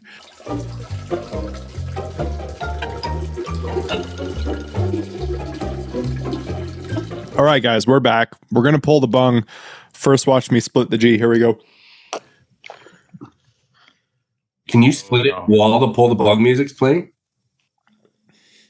I don't think I did it.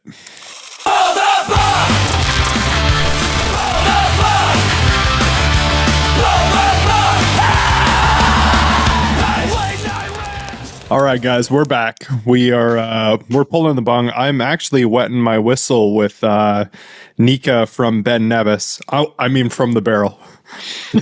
Sorry, a little slip up there.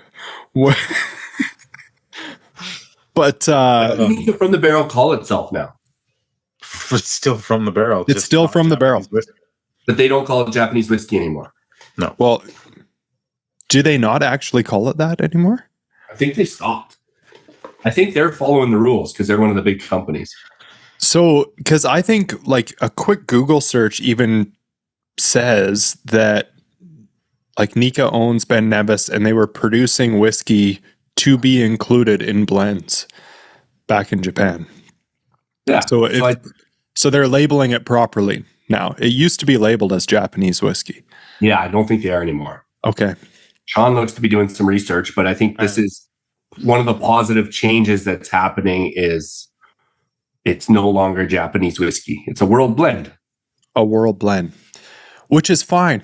It's, you know what, like I would say years ago, that was a big part of my challenge kind of getting into Japanese whiskey is, you know, you drink something, even if you like it, like Nikka from the barrel. I've bought in one of these before. Tasty whiskey. Drank it, enjoyed it, but it kind of boils down to as soon as you enter into like whiskey nerddom, you're kind of you at some point go, what's that? What actually is this? Mm-hmm. Do you know if there's Ben Nevis in the coffee malt? I have no idea. I'm pretty sure the coffee malt's all grain. No, that's the coffee grain. Oh, that's right. Coffee malt is all malt. But it actually doesn't even say Japanese. It says product of Japan. Mm-hmm. Now, can you put product of Japan still if I don't there's think still so. Ben Nevis in it? I don't think so. Because it doesn't actually say Japanese whiskey on here. Anyways, this is part of the problem. It is part of the problem. Okay. So here's your answer. Nikka coffee malt is in Japan using 100% malted barley distilled in traditional coffee or column stills, primarily at the Miyagikyo distillery. Okay. So the Nikka coffee malt's Japanese whiskey. It's kind of like what Loch Lomond does. They use malted barley, but they run it off a grain still. Cool. Okay, cool. I've told people before, if you're going to buy Japanese whiskey, I was like, this one for about $100. I've always enjoyed it. It's malt. There's no grain in there, and I've told people to buy it before, and I have a bottle, so it means I enjoy it. Oh, here you go, Trav. Okay. Original context. While some older experimental batches included imported aged distillates from Ben Nevis, the current standard coffee malt is a Japanese produced whiskey. There you go. But there's no info on the Nikka from the barrel. This. Oh shit, that's not what I'm drinking right now. Nikka from the barrel is pretty good. It's really not bad. It comes in a cool little bottle. It's like a 500 ml, isn't it? It's a 500 ml. It's a smaller one. Yeah. But man, it's really not bad. Can I tell you one of my favorite Japanese whiskey stories ever? This is part of the reason for years that I did not seek out Japanese whiskey. I tasted through these whiskeys last night, and I have like, I have a different opinion because one of these guys, I don't know the cost on any of them yet. I didn't look at that. But I do have a bit of a different opinion on Japanese whiskey. But this one time in Vancouver, I was pouring with Ryan Negley, who was at Boulder at the time. We were pouring Boulder spirits at a little whiskey festival in Vancouver. And so we were there. And at one point in the night, we took turns covering the table so that the other person could walk around and try some whiskeys. And so Ryan went first. I covered the table, and then he came back, and then I went, and I was poured a Japanese whiskey from under the table. So it must have been one of the VIP bottles. And it was kind of my last one before heading back. So I'm walking back to the Boulder table, and I'm swirling this thing, and I'm smelling it.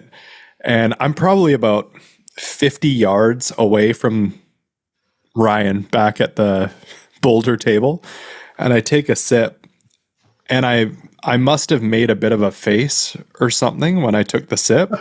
And Ryan yells, like there's like people around, and he goes, "Was that the Japanese one from over there?" Just from the look on my face. And I was like, "Yeah." And he's like, "Yeah, it was not my favorite." That's funny. It was good. Sounds like Ryan Negley. Just he's just gonna say it how it is. It's, man, I loved pouring with him at that festival because I walked in and I went straight from work. So I was in like plain black t-shirt, I think, and like black jeans. And I walk in and people are wearing suits all over the place. And I was like, oh no. And then I get to the Boulder table and I was like, I'm fine. Ryan's dressed just like me. I'm always at these festivals with a hat on, Yeah. t-shirt. Like I'm not. I wore a suit for like 7 years of my life every day, and I'm not at a stage in my life where I'm wearing a suit to go pour whiskey. And it kind of goes against like the whole like trying to make whiskey more approachable. 100%. And I have no problems with people that wear the suits. I'm fine with it. It's just not. I don't want to wear a suit. Totally. Yeah, those assholes that wear full tartan suit presenting a masterclass. Fuck them. Yeah. Wait, are you talking about yourself? I don't even know. Yeah. Yeah. I had a custom ordered a tartan suit for Banff. The Nikka from the barrel was a nice little bonus dram from Whiskey Drop just for us. It's not in the kit. So, Trav, I did finally find it's 60% grain distilled whiskey, 40% malt. And yes, they used Ben Nevis, and it doesn't say whether they stopped or not. So I'm sure they still do. I think they were just going to not call it Japanese anymore. Yeah. It still says Nikka, so people. I don't think they want to mess with it because it's probably pretty popular. It's and it's like it's been part of their core for a long time. Yeah, a long time. It's 60% grain. Yeah. Pretty good texture for them. Yeah. Now it could be like the grain from like the coffee malt. Oh, right. Yeah. Like so malted barley grain. Barley through the grain. Still, yeah. All right. Well, this isn't in the kit though. No, it's not. Should we go to the first one? Suntory Toki. Suntory Toki. Which we did put in our cocktails at the beginning. Yes, I'll just give a bottle of already just for the cocktail. Well, thanks for the 1 ounce sample. You know what? It's good to have a Toki on my shelf. You never know. You should have poured Nice looking bottle.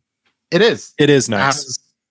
As our guest did say, like they're focused on labeling, and that's a very simple, plain, but eye-catching. Yeah. You know, keep it simple, stupid, and it does what it needs to do. Yeah. It's I think he mentioned the kind of paper a lot of the Japanese. It's like a textured paper too. It's quite like a rice paper or something. Yeah, it's quite nice. It's cool. All right. So yeah, Suntory Toki, American oak bourbon, Spanish oak sherry, and American white oak. So I'm guessing virgin oak. 43%. Do we want to go over the producer tasting notes right now, or do we want to sip it and talk about it first? We can talk about it. It's from the research I got, said mostly used in Japanese cocktails. We kind of already covered that. And it's a blend of whiskeys from Suntory's 3 distilleries. So Suntory's the holding company, and they own Hakushu, Yamazaki. Those are both malt distilleries. And then Cheetah, which is their single grain distillery. So most estimates say it's about 60 to 70% grain whiskey from Cheetah, and then 30 to 40% malt whiskey, mostly from Hakushu, maybe a tiny bit of Yamazaki in there, but not a lot of Yamazaki. It's like the Campbelltown blends. It's like, Yeah. or like Big Pete, where it's like, we have Port Ellen in here. We have a teaspoon in every 1,000-liter vat. Yeah, That big exactly. Port Ellen thing. I'm just like, they have one cask left, and they're just like, Milking it's not it. affecting the whiskey. I don't. A 5 mil eyedropper. Yeah. Go ahead, Sean. You start with this one. Your notes are pretty funny. So neat as I tried it last night. My initial thought was, if meh was a whiskey, this would be it. Very minimal flavor other than like a generic whiskey taste. Now, maybe it's because I've had a little bit. I'm getting a little bit more off of it tonight. But yeah, it's like, it goes down easy. It's 43%. It's very watered down. I think like if I pull any notes, it's more like a citrus fruit kind of note. Like, if you told me that this was from a sherry cask at all, I would probably not think that at all. Like bourbon, I get. Virgin oak, I can see that. It's probably one sherry cask out of 1,000. Right. Why do we call? So this is where I'm going to test you a little bit. Why is this immediately? It's watery, but if you're just looking at ABV, there's less water in this than the Bushmills 16 we had last episode. Because this is 43%, Bushmills is 40, so it's less water. Really, like maybe not really, but higher ABV, fractionally higher ABV. But immediately it's just watery. But like, how about if you compared this maybe more to like a proper 12, as opposed to like something maybe more closer to its category or to its style, maybe? Like, yeah, I get what you're saying. I totally get what you're saying. I would say proper 12 is kind of meh. Oh yeah, it's very meh. Yeah. Okay. Yeah. It's meh for the bros, dude. I only mentioned proper 12 because it's Irish and you love all things Irish, and this is how I like to test you, is be like, well, what would you say if this was Irish at this same ABV, same taste profile? I would say it's pretty meh. Yeah. Like, don't get me wrong. Like, yes, I own hundreds of Irish whiskey bottles. Not every single Irish whiskey is, a 7 out of 10 or higher. There's Totally. there's definitely some meh in my cabinet. That's any region though. That happens with any region. It's exactly. Not all of them bat 7 or higher. Like, I would say I get more on the nose out of this than a proper 12. 100%. yeah, I think the proper okay, It's so not a bad texture to it either. no, and saying like Not a they're horrible texture. probably similar ratio of grain to malt. Right. Proper 12 is probably like 90% grain, but it's like, do they say how old any of this is? Because proper 12 is like young, grainy, metallic. No, it doesn't. It doesn't say age, and that's another thing I want to bring up is like, it doesn't taste new makey or young to me. No, not at all. Zero. That's what I mean. Like, so my note where I said it's like, it's a generic whiskey, Yeah. but it doesn't taste like new make. It doesn't taste super young. No. And it does taste grain heavy as somebody who drinks a lot of grain whiskey. Like, you can pull that out of it.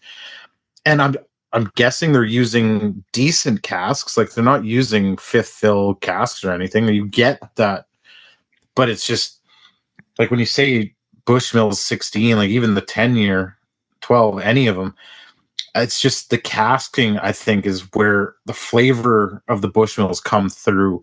Yeah, and just it's like a stronger flavor. Yeah. Whereas this is, it's like I hate using the word generic, but it's whiskey. You know what I mean? Like, Yeah, I think that's a fair. I would call that a very fair assessment. I think so too. It's the one thing I'll say about this, like I drank through these last night.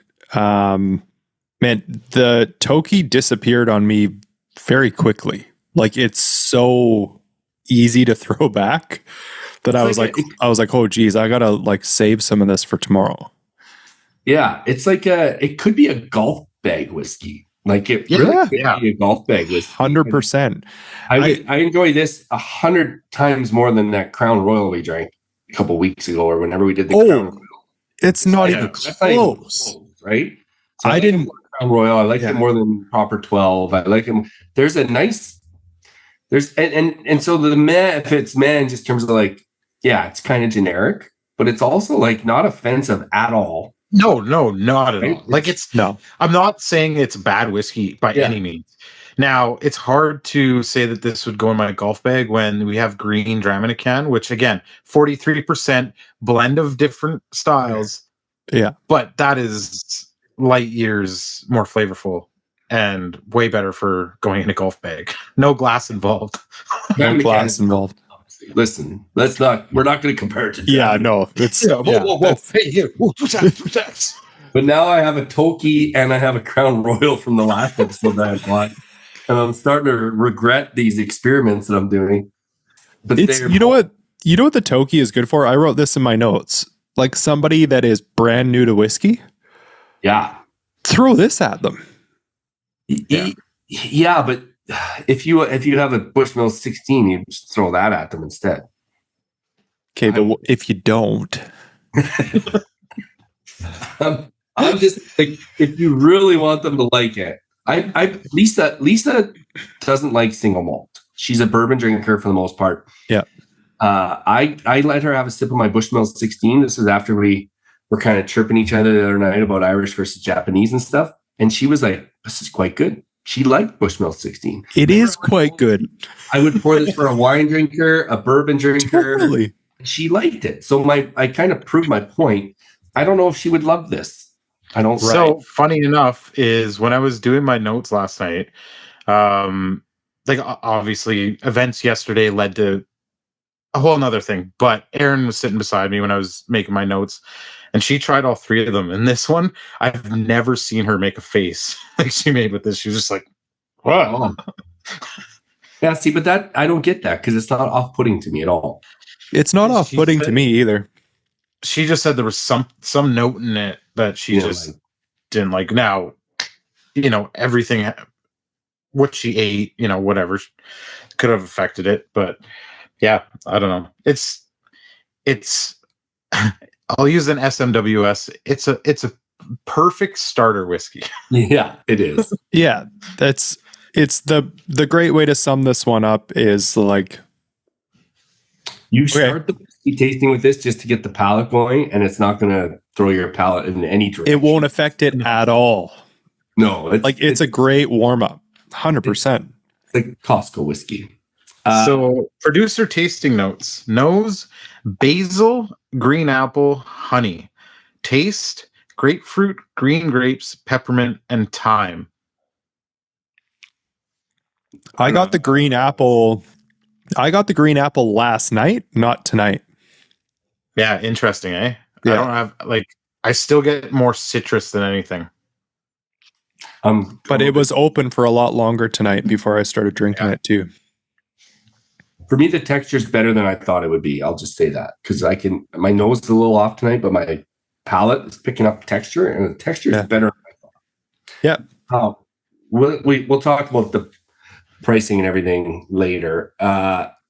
We're kind of part of this episode. I'm trying to simplify this Japanese category, and we can probably do that after we pull the bung and just break down the big brands, and then it'll be a little bit simpler. But Suntory is one of the big brands, but they were one of the first ones. They started in 1899. Tori opens a shop where he sells these imported Western wines, Shinjiro Tori.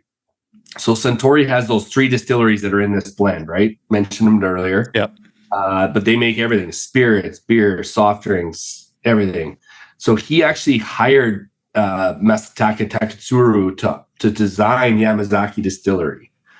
I think this is what Michael was talking about, how he hired him, and Masataka worked there for a bit, but then was like, I want to do my own thing. I think was how that all went. So yeah, they got Suntory, they make Yamazaki, Hakushu, Chida, their brands, Yamazaki, Toki, Hibiki. The Hibiki blends are from these guys, the nice bottle he was talking about. Yeah. So when you think Suntory, think 3 distilleries, Yamazaki, Hakushu, Chida, and then think of the big brands, Yamazaki, Toki, Hibiki. Anyways, just try and simplify, because I get in this with Irish brands too, where I'm like, where's Writer's Tears from? Where's the Spot whiskeys from? And I have a hard time. So Yeah. we need like a friggin' family tree of all the countries. Well, Suntory and Irish. Kincaid for a Kilbeg. There you go. So that's the Toki. Let's not talk about. We'll leave that after. Yeah. Let's go to it after. This is the one where I think I might battle Sean a little bit, but we'll see. The Miyagikyo. Okay, did you get it right? I did, yeah. No, he said you say it Miyagi-kyo. That's what I said. Miyagi. Oh, I thought you said Miyagi-kyo. No, Miyagi-kyo. I think if you just say Mr. Miyagi, I think we can all agree that I'm saying it 1,000,000 times better than you said Pasito de Pantelleria in your reel with Sean, okay? Banter war. Like if we're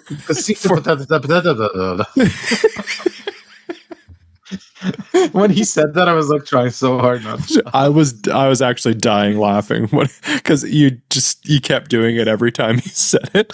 It kept going worse and worse. So bad. Andale. All right. Nikka. This is a Nikka Miyagikyo. Single malt. Single malt. Sean, casks. All right. So 45%. So a whopping 2% step up. Again, ex-sherry casks. They say 5% higher than all Bushmills. Not all. Sorry. They do say that the sherry casks are a major component of this, and then again, New American Oak and ex bourbon, made at Miyagikyo Distillery, created by Matsutaka Takatsuru, the founder of Nikka, and often called the father of Japanese whiskey.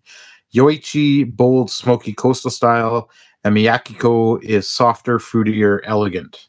Yeah, so they made Miyagikyo to be a different distillery than Yoichi, so they had like a totally different style that they could use in their blends and stuff. So this is meant to be their softer, fruitier, elegant style.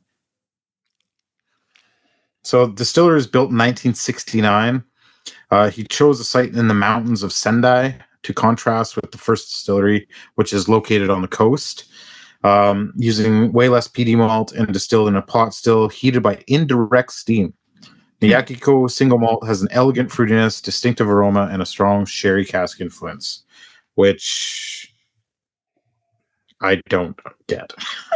This goes back to like when we talk about producer tasting notes versus, like, remember how many times in the past 5 episodes have we been like, the producer wants to overemphasize the sherry? Totally. And it's like a lighter side of sherry, but in this one, I agree with you on that. The sherry is even much less. I think Bushmill 16 we did this though, where we were like, it was like strong, and they were really like emphasizing that, and we're like, no, it was more of an elegant side of sherry, but this is even less, much less so than that. Yeah, that I agree with. I agree with the elegant fruitiness. I just don't agree with the strong sherry cask influence part. I agree. My main note on this one was that it kind of leaves me wanting a bit more out of it. Right? Like it's like it's different from the Toki in that you drink that and you accept it for what it is.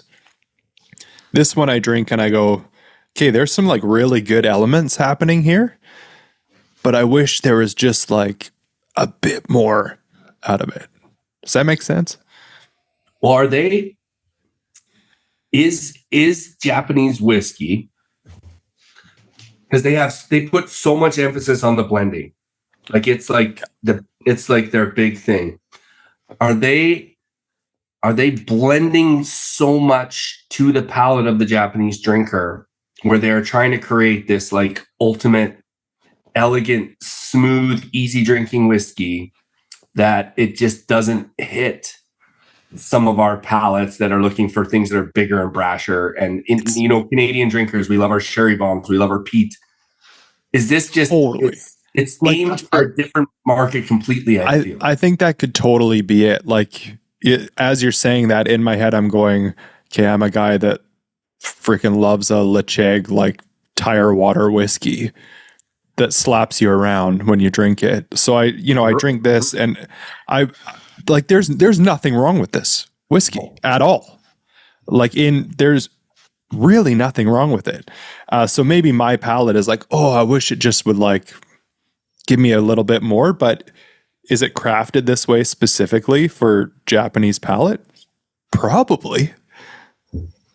Yeah, I think you nailed right on the head. Like, I think that's what it is. So I'll go over my notes first. This is better than meh, but only slightly. There's nothing distinguishing at all. Woody tannin notes, and I got more fruit, more maltiness.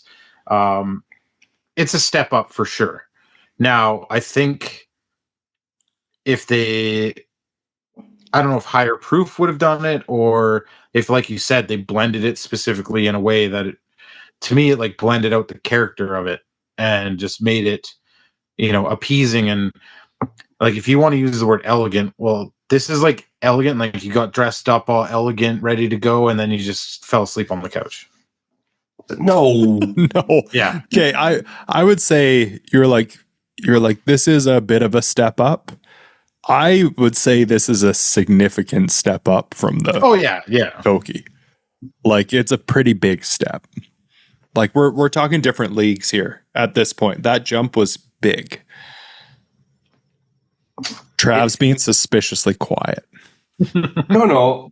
I think I just think it's not a whiskey that we typically go for. But it's I go back to like Sean's, your biggest categories are grain whiskey and Irish whiskey, which are like most people in the whiskey world are like, those are typically lighter whiskeys with not a lot of character. And like, that's what these whiskeys are trying to be. Not a lot of character. They're trying to be elegant and delicate. And like, when I think about, if you think about this whiskey when you're drinking it, and if it's catered to, they want it for a certain market of people that when they go to drink it, they don't want harsher elements. They don't want anything to burn. There's zero burn to this whiskey. Zero. Yeah. So when you talk about like, you're sitting in you're a Japanese blender and you're like, I'm creating a whiskey for this population of drinkers. This whiskey has no flaws. Like, no, not at all. No. I'm drinking it and I'm like, yeah, do I want a little bit, maybe more of that sherry that they're talking about? Yes, I would like a little bit more of that sherry. I think that would help this whiskey a lot. But there's like, it's so well rounded, and just every sip, you're just like, okay, yeah, that's an enjoyable whiskey. Like it's totally. I'm impressed with how well made it is, I guess is what I'm saying. And I think that's what I was enjoying. So my note last night was Japanese whiskey is said to be easier drinking and more elegant. And I put, sound familiar, Ireland? If this is what they mean, sign me up. It's so easy to drink this whiskey. Elegant fruitiness is a great note. It's delicate, it's elegant, it's tasty. Like I quite enjoyed this one, is what I'm saying. We could talk about price points and whether or not I'll buy one or not after, but I enjoyed it. I haven't even looked at the prices yet. I'm waiting until the end. I purposely didn't look at the prices, although I did research the prices in BC, and only 2 of them are in BC. So right. Are they not? Are the prices not on the same spreadsheet we're all using? And I can just see They them? are, but I haven't looked at it. No, I have it like I purposefully haven't looked at the We cost. should black that out, and then we don't get to open it until after. Here, I'm going to black it out. You guys don't even have to look at it. Boom. So that's kind of where I'm at. I totally understand what you guys are saying. I get it. I think just when I'm looking at the whole process and what they're doing and what they're aiming for, I feel like they did a really good job of making a very enjoyable whiskey for what they were trying to create, I guess. I think you're right. Like, I think maybe if we were, talking to people from Nikka, probably their reaction to us would be like, we didn't make it for you. No, this is meant for more of a cat, not even Right. cat, just different palate than what we're normally drinking. Totally. You want to talk about pouring for like anybody? Like you could literally pour this for anybody. 100%. Yeah. There would be, you wouldn't have to get like, when you pour whiskeys, higher strength whiskeys or stronger whiskeys for people that you're introduced, and they're usually it's like, oof, it burns, or oof, it's harsh.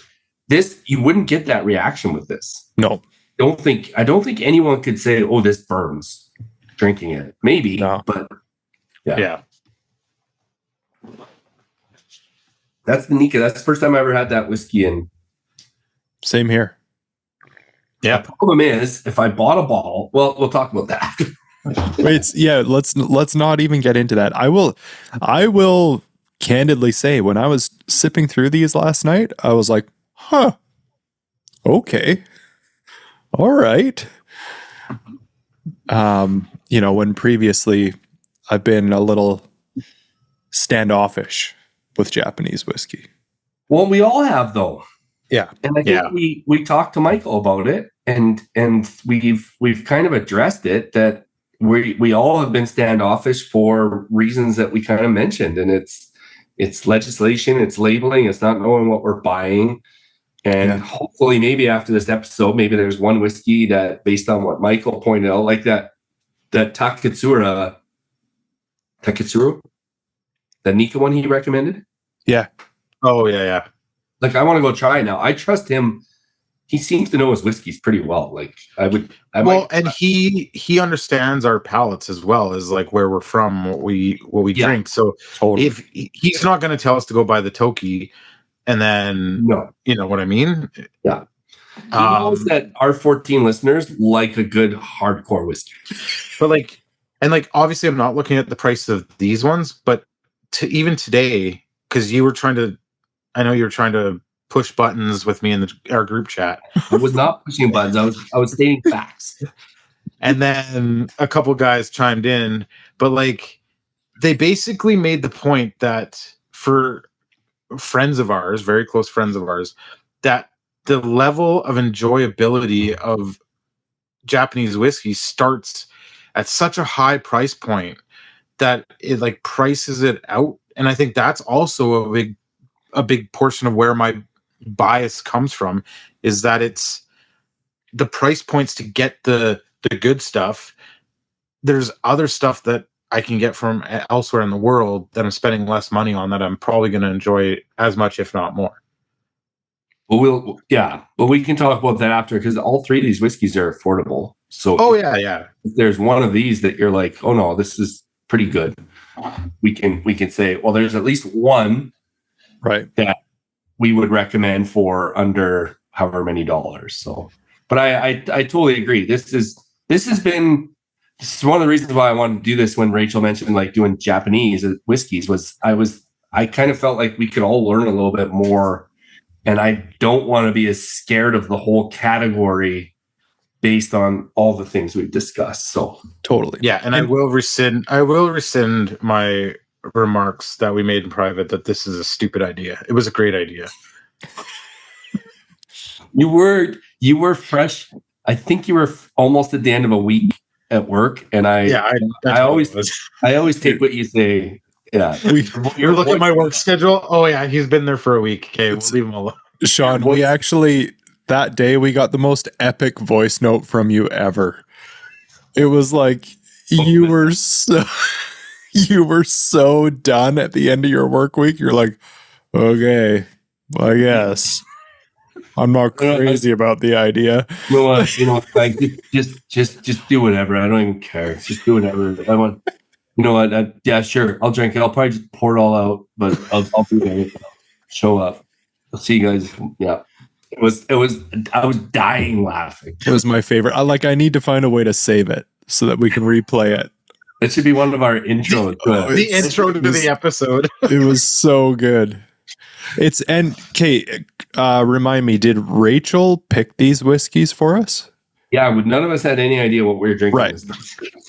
Well, none of us could have picked whiskeys. I would have had no idea.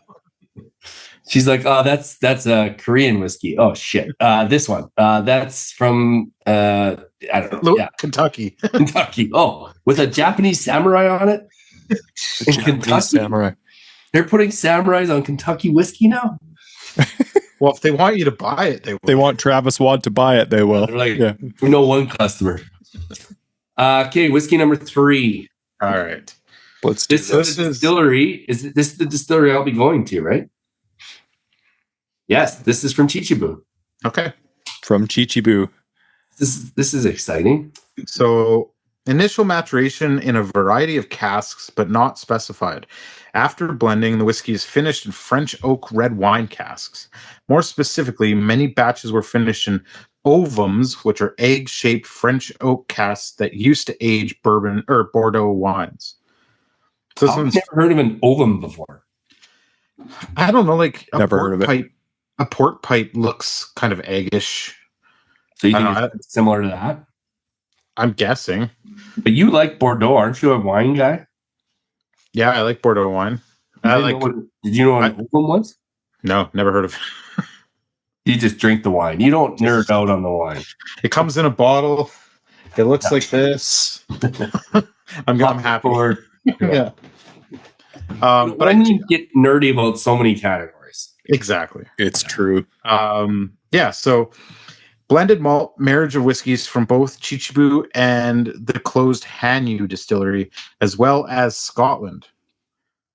Finished in X wine casks from around the world, 46%.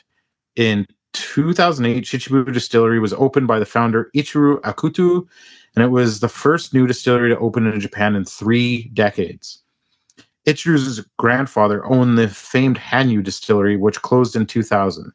Ichiro then took possession of all the whiskey stocks left behind in the Hanyu Distillery and used them in the blending production of the world-famous Ichiro's Malt card series. So, going back to how ignorant I am, I had no idea like what these Ichiro's Malt bottles were. Me neither. I was just like, oh, here we go, another Japanese made-up bottle. And then you do some research and you're like, oh, that's kind of a cool story. Well, and there's I think 3 different Ichiro malts that just hit Alberta fairly recently. Yeah. This is one of them. And then the double distilleries, which is the one I was gifted from a wonderful man. And then there's one more too. And I remember people kind of freaking out a little bit that we were getting these. And again, obviously we don't follow Japanese whiskey. I was like, oh, okay, cool. And I see them at all the stores that we go to frequently. And I was like, oh. And then you ask, is it any good? And most people hadn't tried it yet. So, right. That's why we're here. That's why we're here. And it's why we're investigative journalists, really. That's right. It's okay. So my first thought on this one after tasting the previous one was I felt like this whiskey gave me what I wanted it to give me. I was like, yeah, there's lots of character on the nose. There's character on the palate. I haven't looked at the price, but I like this whiskey. Sean? Yeah. I literally my note says this nose actually has character. Fruit notes for the first time, but it actually has some depth and a little bit of not heat, but whether it's wood tannins but it's got some spice to it. The spice is awesome on it. Yeah, and then I said the wine casks are present and elevate this above the other two, but it's not overpowering. You're not going to be like, oh, this is a wine cask. No, it's just very. Yeah, it gives it a nice roundness to it, but it doesn't overpower it at all. And I just said, not sure red fruits, but I got like dark red fruits. I got more like berries, like the lighter red fruit style, but I did get like a maltiness, and the finish last night when I tasted it, I got like dark chocolate notes on it, and I don't know why. I think you're bang on with the berries. Yeah. No, go ahead. No, I was just gonna say, like, my experience with Bordeaux casks is obviously mostly in Scotch, a little bit in Irish, but I get especially French red wine casks, they bring out like a berry, strawberry, raspberry kind of note more than like the sherry side of things, like dark, deep red fruits. You guys know, for me, I typically don't love whiskeys that are overcast. So too much cherry bombs. Yep. You guys know I don't typically love those. I typically love a first fill or a second fill bourbon cask, especially older second fill bourbon casks. I find with these last two, and I don't know if this is like a thing in Japanese whiskey, but they are very particular with how they use their sherry casks, and they're not like the sherry cask is not going to be the dominant flavor. No, it's not there to take over this. And I think, and again, I don't know enough about the category, but I feel like they're just like the spirit is still going to showcase here. And as someone who appreciates like learning about distilleries and the spirit character and all that cool stuff, I can appreciate that. To me, this doesn't taste like a first fill bourbon or a first fill sherry. It tastes like a very, very well blended whiskey again. Extremely well blended. It's so freaking, when I say rounded, I just mean like you drink it and you're like it just, I don't know if they're doing something where they're blending and they're just leaving them together for longer than other blends. But it feels like one unit, if that makes sense. Yeah, they are like, yeah, their blends are obviously very good. I'll say this, as somebody that has been standoffish for years with Japanese whiskey, I got about 2 sips of this left, and I'm going to be bummed when it's gone. Like, I like it. I straight up like this. No, I very much enjoy it. I'm going to go back to just the blending of this. The blending is masterfully done. It's so cool how it just tastes like, it's just like it doesn't even feel like that. It just feels like just one totally synergistic whiskey, and I'm extremely impressed. So, is it like, but this isn't like, it's not a whiskey I'm like bringing out for like an enthusiast nerd night. This is like a whiskey. No. I'm pouring this after a hard day at work. After cutting the lawn.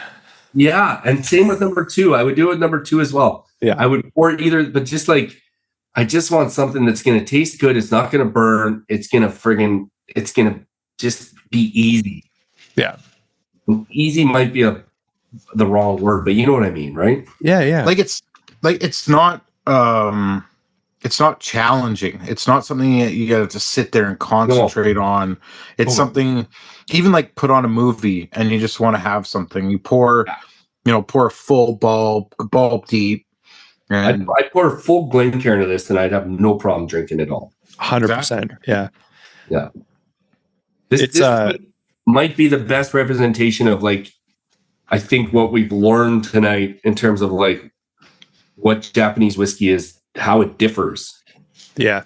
Scotch and what they were kind of like trying to make it. And it's like, they wanted to use Scotch traditions, but they wanted to create a spirit that is just like more approachable, I think, is sort of where it's at. I get that for sure. Yeah. It's lovely. Well, should we go on to, we didn't do the whiskey nerd stuff for the last 2 distilleries, did we? No. Miyagikyo, founded in 1969 owned by the Nikka Whiskey Distilling Group. which is owned by Asahi. 3 million liters a year, which is just below average in Scotland. So 3 million is pretty big. And they make both malt and grain whiskey there. So this is the one big thing I kind of picked up in my research. In Scotland, each distillery does like, I'm going to make single malt, I'm going to make grain, and then they trade casks within the industry. In Japan, you better be making whatever you need because there's not a lot of like the trading of casks. I don't think there's like the sharing and the brokering or whatever. Okay. You got to make the grain and the malt if you want to blend the grain and the malt, or you're just going to be one of the two.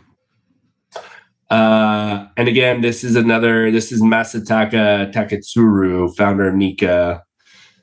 Yeah, he made this to be his lighter distillery. So, and they use ascending line arms and slow distillation. Whoa, Trav. watch the hand movements there. Oh, Jesus.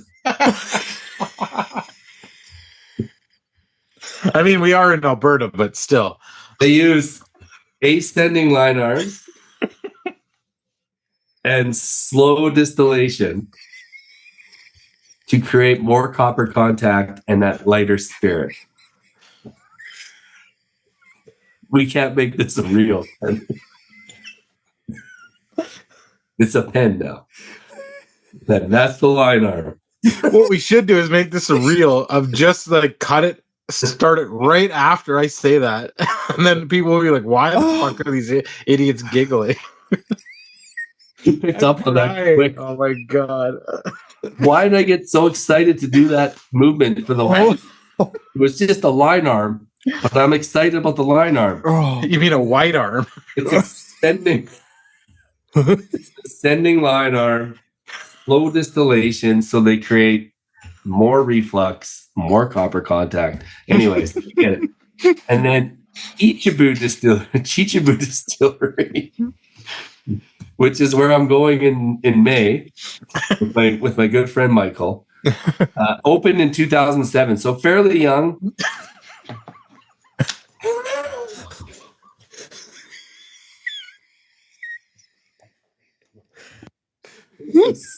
I was so aggressive. I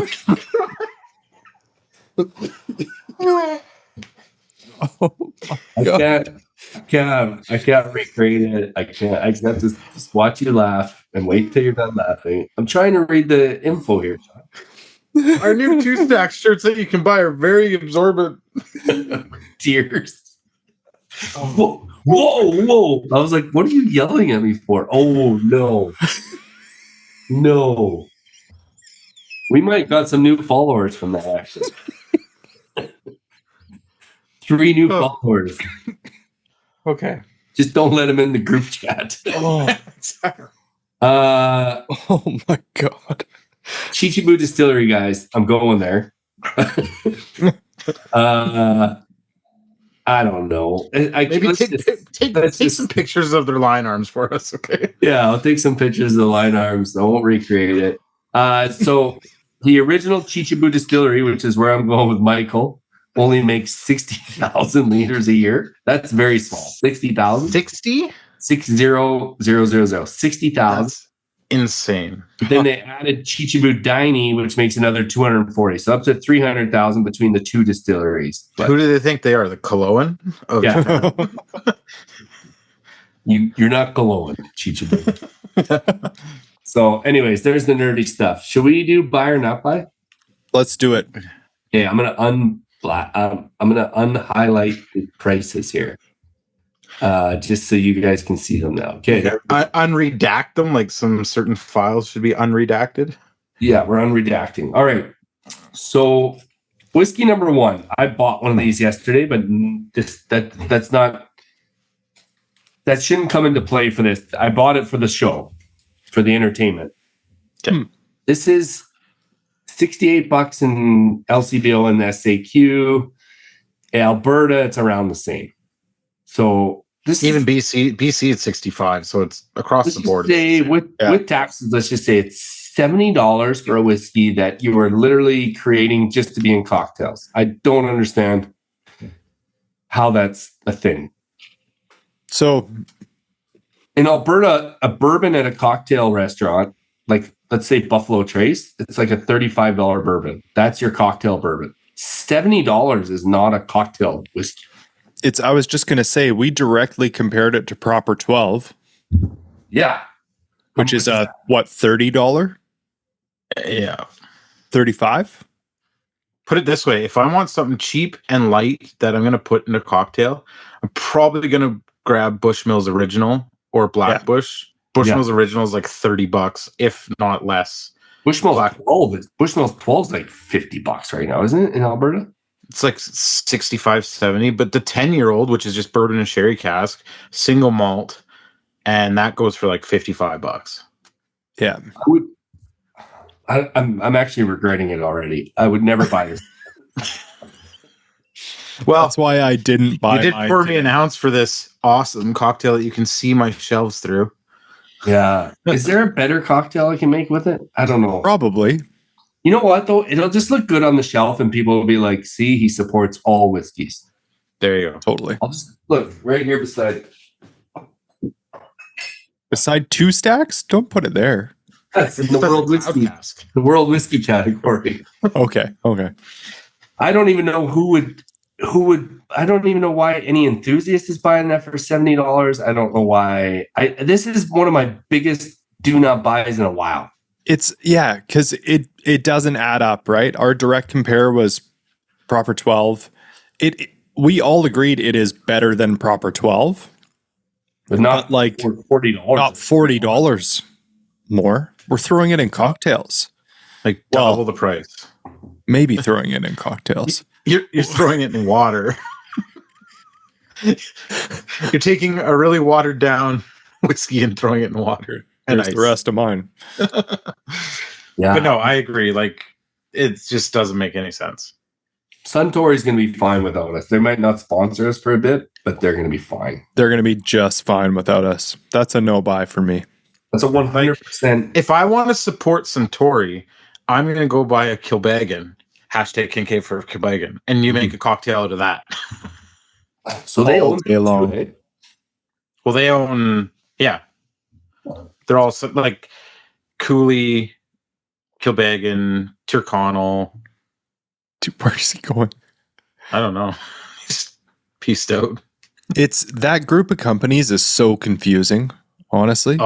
It's like umbrella company after umbrella company after umbrella company. Well, it's weird. So like you get a bottle of like say Connemara. Yeah. And at the bottom, on the bottom label banner, it says Kilbeggan Distillery Company. And then they're also owned by Beam Suntory. Right. Can I just say this is where I think Scotch is so much better. Is it's just like the distillery. Is it? Distillery. Is it? Yes. It's Diageo. so much better. Yeah, but Diageo is still it's like a distillery.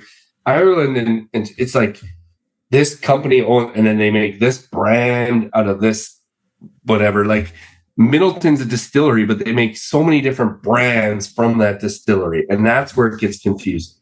Right. Diageo owns a ton of Scotch distilleries, but they just produce either whiskey that they just throw on blends, or it's just like that distillery. You know what I mean? It's less complicated.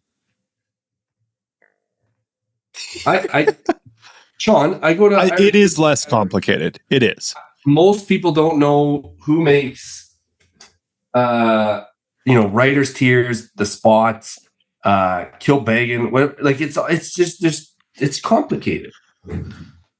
I'm not off base here, Sean. Just because you understand it doesn't mean the rest of us do. Yeah. Okay. Fair. You don't sound convinced. He's not. There's no. I get okay. So like, let's just look at the Kilbeggan group. Like, yes, the Tyrconnell is made at Cooley, which falls under Beam Suntory, falls under the Kilbeggan group. That's not complicating. That's complicated. That's what I'm saying. I'm just saying it's a little bit complicated. In Scotland, you buy a bottle, you're like, oh, that's from that distillery. It's pretty simple. It reminds me of the SMWS tasting last month. Or the March one. They had I want to say Teenanich, something like that. But anyways, it's also like their visitor center is the home of the famous grouse experience. Right. And I was like, I didn't even know that whiskey went into famous grouse, let alone that's where you go if you want to experience famous grouse. That sounds like a marketing gimmick. It's But yeah, but I mean, it falls under the same group. I get it. Yeah. but I will say, like Trav, that's not completely absent from Scottish whiskey. It's Right, like- a lot more absent than it is from Irish whiskey. Well, but like Beam Suntory owns Macallan. Yeah, but when Macallan releases a whiskey, it's just Macallan. Macallan isn't releasing whiskeys, and then they have. I'm talking about like if you were comparing. It's the sub branding, right? Yeah, you're comparing Yeah, Macallan to Middleton. Middleton's Yeah, I like, gotcha. we talk about Bruichladdich jumping the shark. Well, at least all our bottles still say Bruichladdich. Right. Yeah. Middleton is making how many, like 6 different brands? That's it. That's where it gets confusing for me. Is I'm just like, okay, who's making this one, or Right. who are the 2 big ones? Middleton and Well, Cooley and Great Northern, but they're now more like Cooley falls under Beam Suntory. Great Northern is like the big contract distiller now. yeah, and they're just putting stuff into different blends and indie bottlers and whatever. It's not. I guess mostly it's probably just Middleton. It's confusing the hell out of me, but that's fine. Yeah. Well, and I think with Irish, like a big reason why it's like this is because it's only been the last 15 years that it exploded. Yeah. So, Joe Schmo and Jeremy want to create a distillery. Well, it takes a year to build and 3 years to get it running. Well, they want to release something, so they'll just source something from Middleton or Cooley or whatever and release that, which happens a lot. And I get it. Like, you got to keep the lights on. Yeah. But yeah, I get where you're coming from on that. Well, and that I'm just looking at like the Japanese ones, and it's it's like it's anyways. We don't have to. We're good. I think we've covered it. We're fine. Okay, whiskey number 2. This is going to be the one where it gets interesting. So this is available across the country. It's going to be a couple stores in Alberta had it as low as like 80, 85, but like let's say $85 to $95 for this. Yeah, LCBO, SAQ, BC are all $95, $96. Yeah, so let's just say 95. Interesting. $95 for a single malt. It's an actual Japanese single malt. So when we talk about like, we don't know what this is, we don't know what this is. And the label looks legit. It's just very clean and cool. I saw it at Malts and Grains the other day. Actually, I was in there and I saw it sitting there, and I was like, "Oh, this is the whiskey. It looks nice." And now I know that this is from a legit distillery. I don't know, $95 for a Japanese single malt when we're all talking about like how expensive they are, but this doesn't taste young. So my guess is it's like at least 6 to 8 years old. Yeah, I could probably agree with that. Could be older. I don't know. Now that I'm looking at all the prices, this has gotten a lot more complicated. Yeah, that's the best part. What did you think this one was going to cost, Jer? Well, it's actually more about the cost of the third one comparative to this one. Oh, a little too much of a jump. I think so. I don't know if it is or not. I don't think you would go back to this as much as you would the other one. I think for this is $100 whiskey. These days, $100 is like we spend $100 all the time. Like every decent whiskey these days is about $100. So you can put a Japanese single malt that we all said we enjoyed for the most part. Yeah, you can put a Japanese single malt on your shelf for $100 that is enjoyable. Nothing wrong with it. When we've been saying, oh, everything's too expensive and $100 for a Japanese single malt. I know this is going to be the toughest one because I almost bought it when I bought the Toki, and I was like, well, I can't buy 2 Japanese whiskeys in one day. I haven't bought 2 Japanese whiskeys in like 5 years. This So might I wanted to wait and see what we came up with. it. Yeah. Okay. Can we talk about the price of whiskey number 3? Dude, this might be my hardest buy or not buy that we've ever done. It's very tough, especially because there's no ages. Yeah. When we do the independent bottlers and we're like, oh, okay, you know what? It's 12 years old. It's this much. Single cask strength. Like none of these are, I don't know how many bottles there were of that Ichiro's malt. Probably not a ton, but I bet there's a lot of this Nikka one. Yeah, probably. Like we're not talking single casks. No. Sean, where are you at?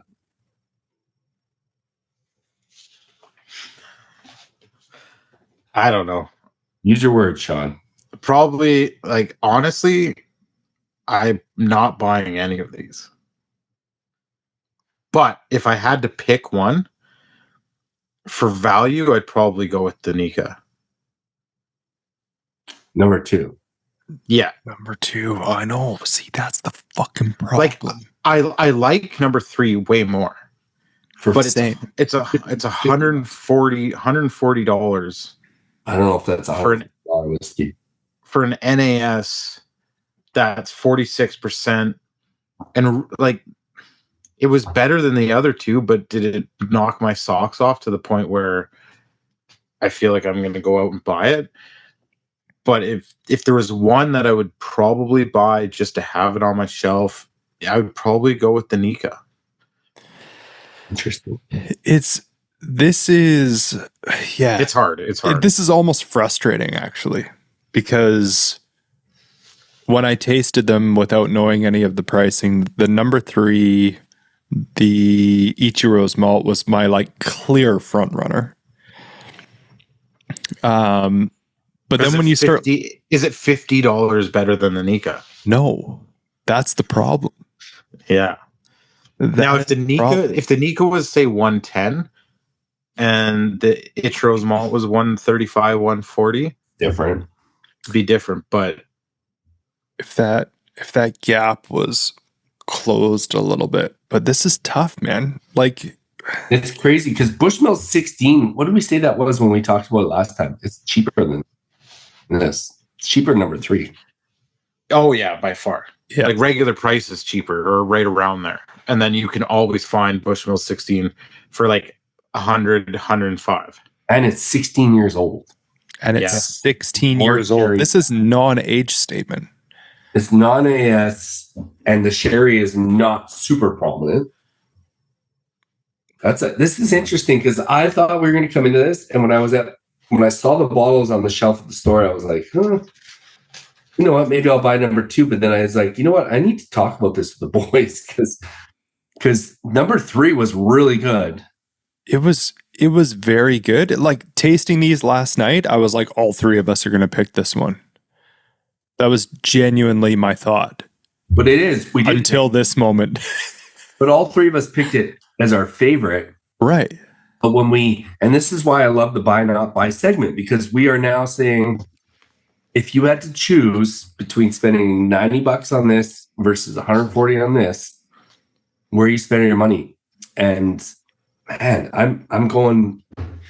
I think people sometimes think that we like come up with these before, but we literally are figuring this out as we go. On the go, yeah. And we're almost. I feel like we're all leaning towards the same direction now. Well, and like before, like previous episodes, like we've all looked at the pricing ahead of time, and Jeremy didn't at all this time. No. And the only reason I knew the first 2 is because I wanted to add the BC pricing in as well, because obviously Jeremy's in BC. So, but yeah, like having a favorite versus having one that you'd buy. And now the reason I also lean to Miyagikyo is like Jeremy said, it's something that you can have on the shelf. You may not drink it. We may not pull it off very often. But when my father-in-law comes over and he says, "Hey, just pour me something nice," I have no problem pouring that Nikka and Yeah. giving it to him, and instead of pulling off a Bushmill 16. Yeah, it's when we're talking about the novelty of pouring a good Japanese whiskey, and then we start breaking down the value of these bottles, that's where the Nikka becomes the clear front runner. Because I think you actually accomplish the same thing between whiskey number 2 and number 3 with a $50 price difference. If whiskey number 3 was a non-age statement and the ABV was like even 50%, yeah, I feel like the conversation probably changes. But being just 1% higher and all the other things, I agree with you, Jared.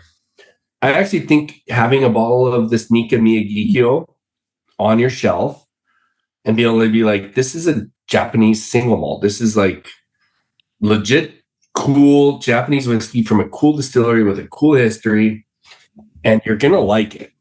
Totally. The person you pour it for is going to enjoy it. And that, yeah, to me, is you got to have whiskeys on your shelf that you can pour for people that are like, oh, I see you got the whiskey shelf there. Like, what do you, and we all have our single cask. I'm not pouring single casks for these people. No.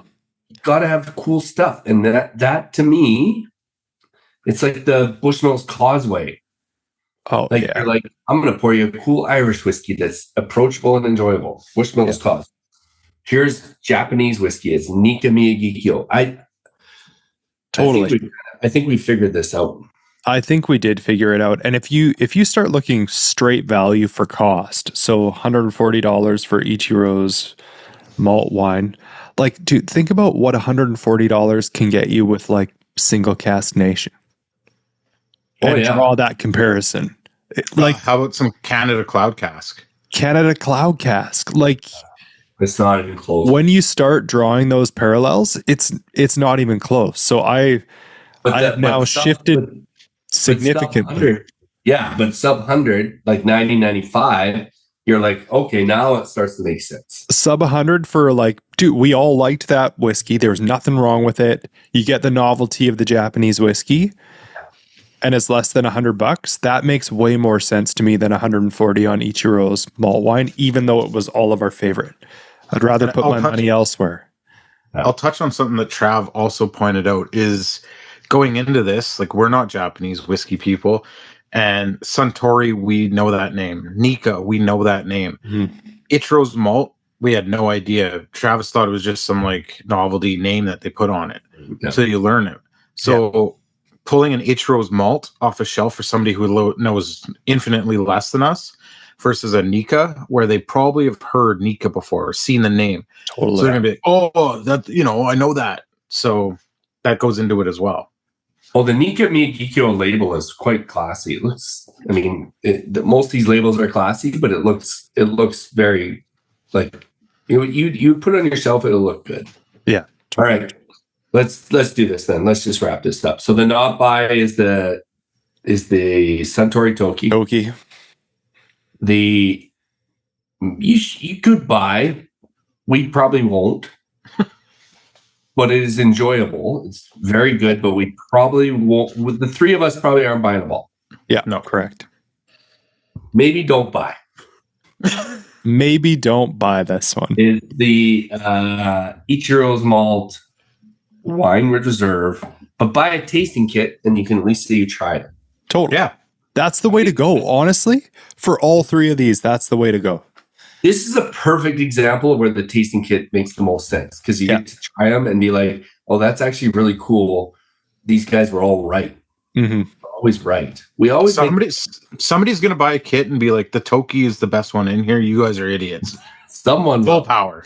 I'm waiting for somebody to do that to us. Be like, you guys are fucked. Sean's not going to call number 2 the Nikka Miyagikyo a must buy because he's not buying anything that's not Irish or grain, but.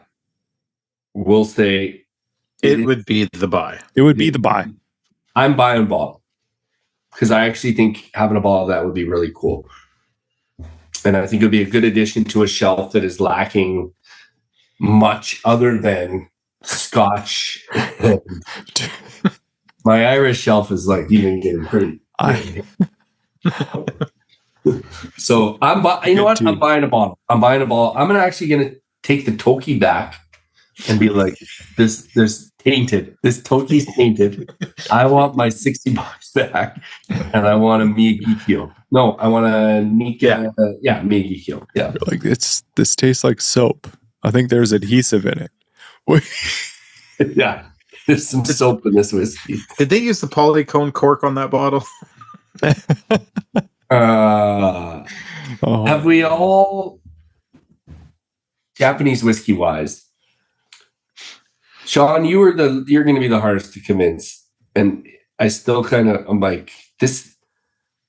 It's a category that like you sometimes are like, no, never going to drink that, and then the next thing you know, you're like the number one fan.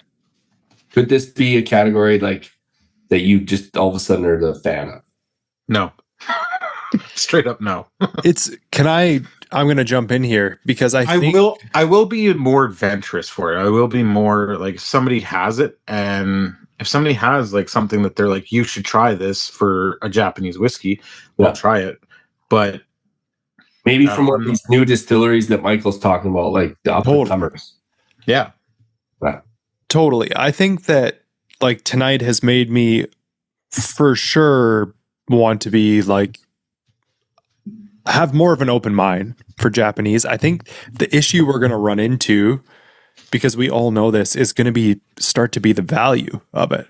So like, okay, we know that there's some like really cool whiskeys being produced in Japan, but then when you start drawing parallels and what the cost of the bottles are, it's like, okay, we know we can get this age statement for this much money, cool cask in Scotland. This is non-age statement. It's more money, cool cask, probably good whiskey. Like when you start drawing all of those, it's the value that's going to be the problem. It will be, but I will say this, maybe if you're buying a Japanese whiskey, you look for samurai swords. That's number one. If it has a samurai sword, you buy. Yeah. No matter what. You check out the website that Michael mentioned, so you can start to see like which ones are actually. But I would just say like we all have our phones when we're at the whiskey shop, and if you're looking at Japanese whiskey, literally you could type into ChatGPT, "I'm considering this whiskey. Tell me about it," and it'll break down the whole everything. Totally. It'll say what's in it, where it was made, is it really Japanese? Like we're acting like this information isn't at our fingertips, and really it is. And I'm kind of knocking myself here, but like really we all can find this information. Totally. So if you want to try it out and you go to the store and you're a little concerned, literally just open your internet browser on your phone and start doing some research. And there's like, you could even say, what are the top 10 distilleries in Japan? And then just see if there's any of those on the shelf. And then at least you know you're getting a whiskey from a said distillery in Japan, and you're not just shopping for the samurai swords and the fancy labels. Because the fancy labels will be, that's what's going to draw you in. Yeah. For sure. It's like I think you should sketch with the complicated patterns on the shirt. Do you remember that sketch? Yeah. Complicated patterns. The Japanese whiskey bottles have the friggin' cool patterns, and you're drawn to that. But don't get sucked in, is all I'm saying. Don't let the fancy. If the fancier the label, probably the least likely it's Japanese whiskey. Is kind of where I think we're at now. Yeah. Yeah, like I'm just looking through our sponsors' website and seeing what they have, and like 12-year-old single malt, $185 plus tax. What do you think they are? Cologne? Shinobu pure malt, lightly peated 10-year-old with a samurai. $191. Okay, that if it's a samurai, then you pay what they ask. So the one thing I'm kind of disappointed about, now again, we didn't have any say in these whiskeys were all picked blind. No Mizunara. Yeah. You know what? Dave Broom told me on a podcast That What's that whiskey podcast, you guys didn't even listen to that. I know I sent it twice. I didn't have time. I had good intentions to listen to it, but they just stayed good intentions. Yeah, but I will say I actually opened it up and listened to about 5 minutes, and then I was at work, so I had to go. podcast you just listen to like whenever, like you're going for a walk. You just put it on. You don't have to like sit down and just focus on it. You do it while you're doing other stuff. You're making chimichangas for your family. You put on the podcast. Oh, I'm hungry. Anyways, what Dave Broom taught me was for a Mizunara cask to actually have an effect on a whiskey, he says it takes like 15 plus years, I think was what he said. He's like, anyone that says Mizunara finished whiskey, he said there's actual science that shows those casks do not impart on the whiskey for like, it takes a long time. And there's like scientific evidence to back it. I didn't dig into it, but I trust Dave Broom. He like knows Japanese whiskey more than most. And Mizunara casks need time. I have a question.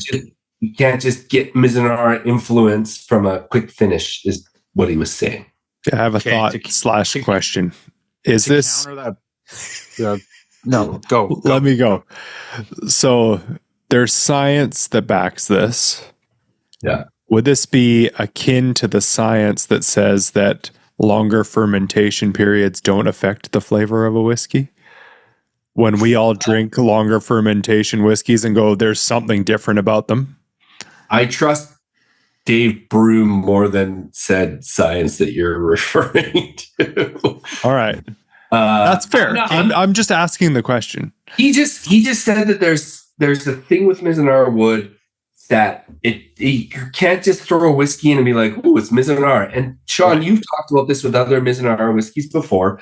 You're like, there's no Mizunara there. Yes, for a couple specific ones. Now, saying that, on the old podcast, we did, I forget what it was, but we did a Mizunara finish on something. And I want to say it was Japanese whiskey. And we talked to, it was like the whiskey pirate with the big beard. Huge beard. I remember this episode. Yeah. Yeah. And so I did a lot of research because I love Mizunara cask whiskeys.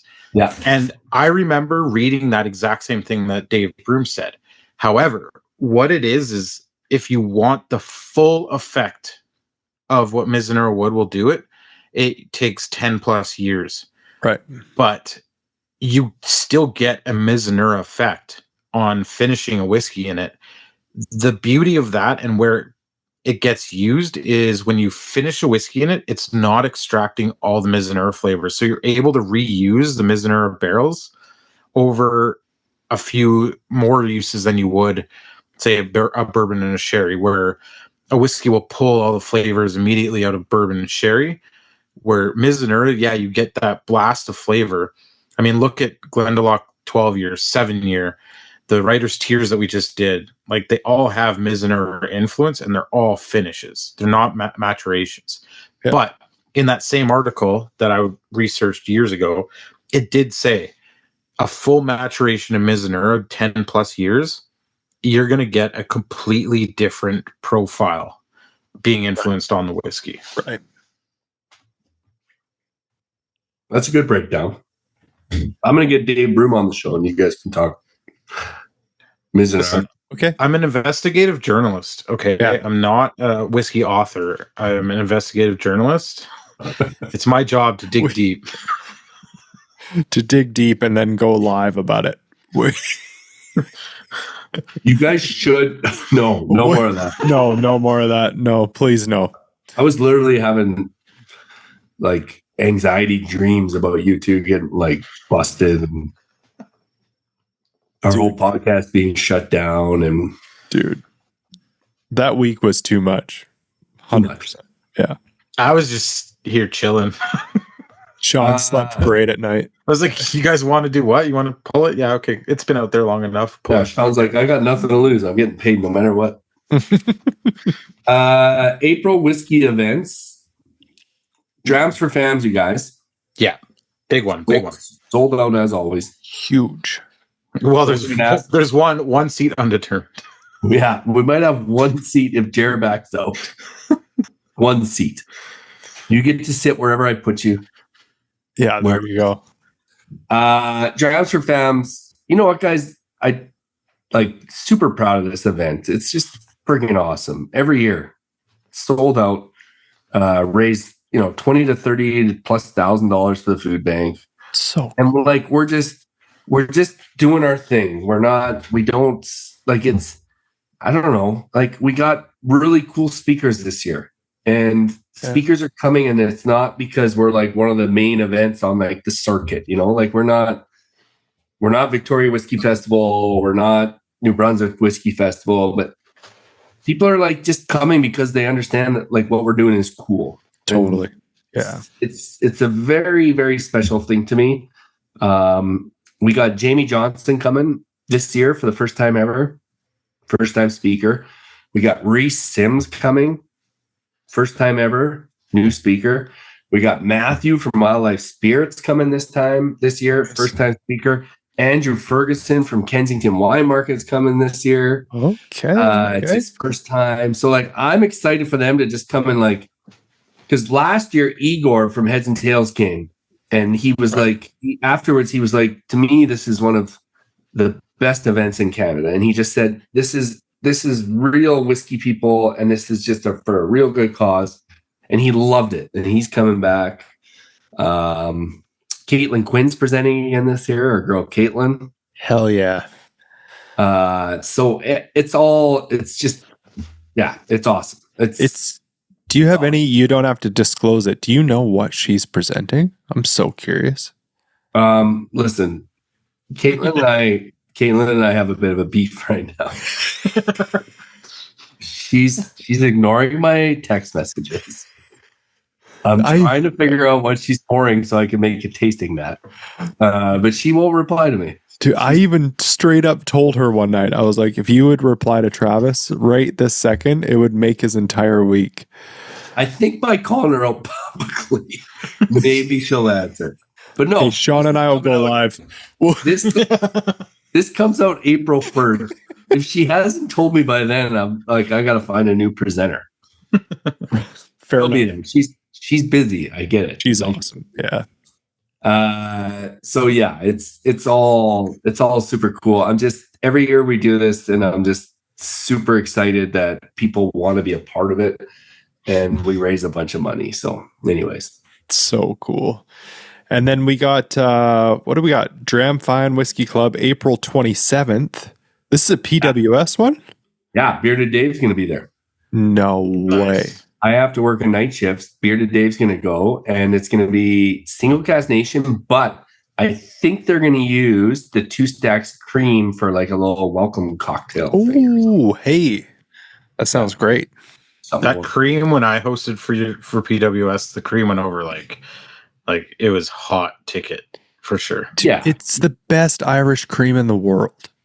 Yeah. It is. Pour that cream for anyone. They're going to love it. Oh, yeah.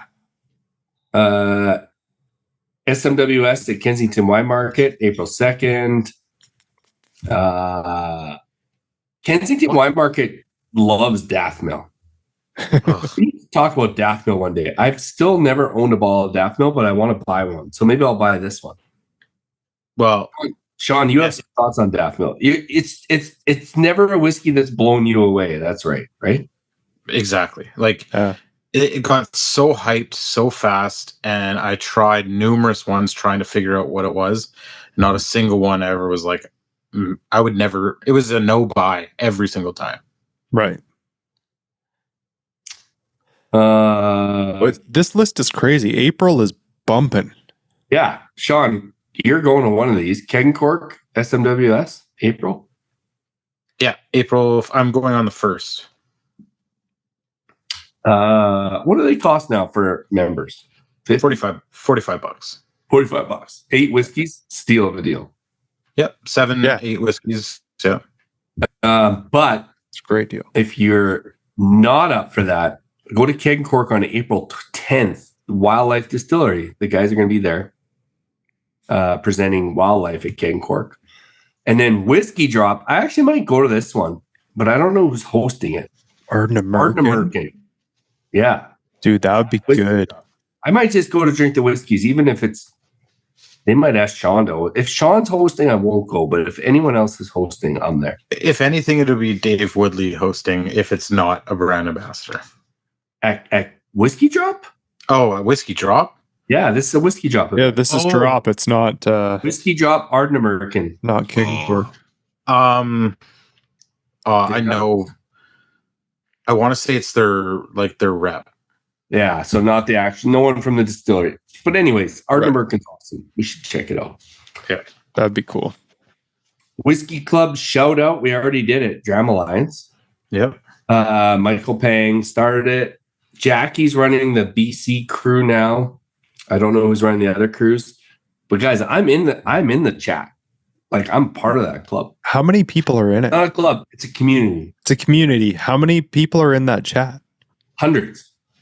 That's Like, insane. There's hundreds. It's and they love just chatting about different whiskeys and stuff. It's great. They are as nerdy as all of us. They're just whiskey So nerds. cool. And whiskey nerds just want a community. And Michael, I love how he was like, everywhere we go, people just, I want to have a place where people are like, we just go here for whiskey. So if you go to any of these cities, someone from the Dram Alliance will just come and like maybe meet you for a dram or something. And look after you. That was so cool. Awesome. Yeah. If I go to Taiwan, I get to have drams with members of this community. Yeah. That's Like, that's super cool. Super cool. So Dram Alliance is our whiskey club of the month. You guys are awesome. I should be coming to the BC chapter in the fall for an event. I'll go stay with my sister, drink with her hell, for a dude? night, and then I'll go drink with Dram Alliance. No, Jeremy, listen, until you come to Drams for Fams, I'm not staying with you. Oh my God. I'm sleeping on your sister's doorstep if you come in the fall. I literally stayed at Jeremy's house for 2 days and still have not met his wife. Yeah, You that's have right. to- You missed her completely, didn't you? Yeah. Sweet Sherry, you've never met her in person? Yeah, no. No. Oh, She it's like slept one of the- 2 nights here, and somehow we Yeah. just didn't line up. part of me is like, Erin is the best wife of all time, Sean's wife. And obviously Lisa's amazing. But I mean, when I'm talking about other people's wives, but like Sherry's this sweet librarian with tattoos, and she puts up with you just never being home, taking pictures all the time and I know. videos and whatever. And she just doesn't seem to ever complain about any of it. She is a saint. She's amazing. Lets my whiskey friends sleep in my office on the futon. Yeah. Doesn't meet them. Doesn't Shout out need to them. Shout out to the podcast wives. 100%. Yeah. So there is That's a better salute, Sean. Yeah, that's way better. Way better. That's not Donald Trump. Donald Trump is this. Yeah. I'm doing this. It's not Elon Musk either. Thank God. It's just I guess this episode comes out April 1st, so this will be what, April 3 Fools. days 3 days after a very cool event that I just actually messaged people about today. oh, right. Oh, Yeah. yeah. So we can actually talk about it. So the Dark Cloud Dinner, first ever Dark Cloud Dinner. And I It's can't being- go.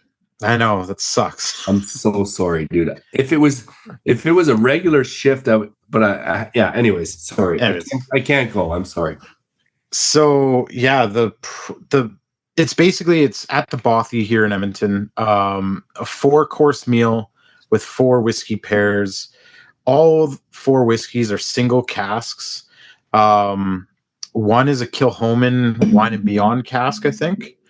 Ben Romick. It's actually our friends. It's either Malt Maniacs are doing one, and it's their bottle that we're cracking. What about our cast? It's not out yet.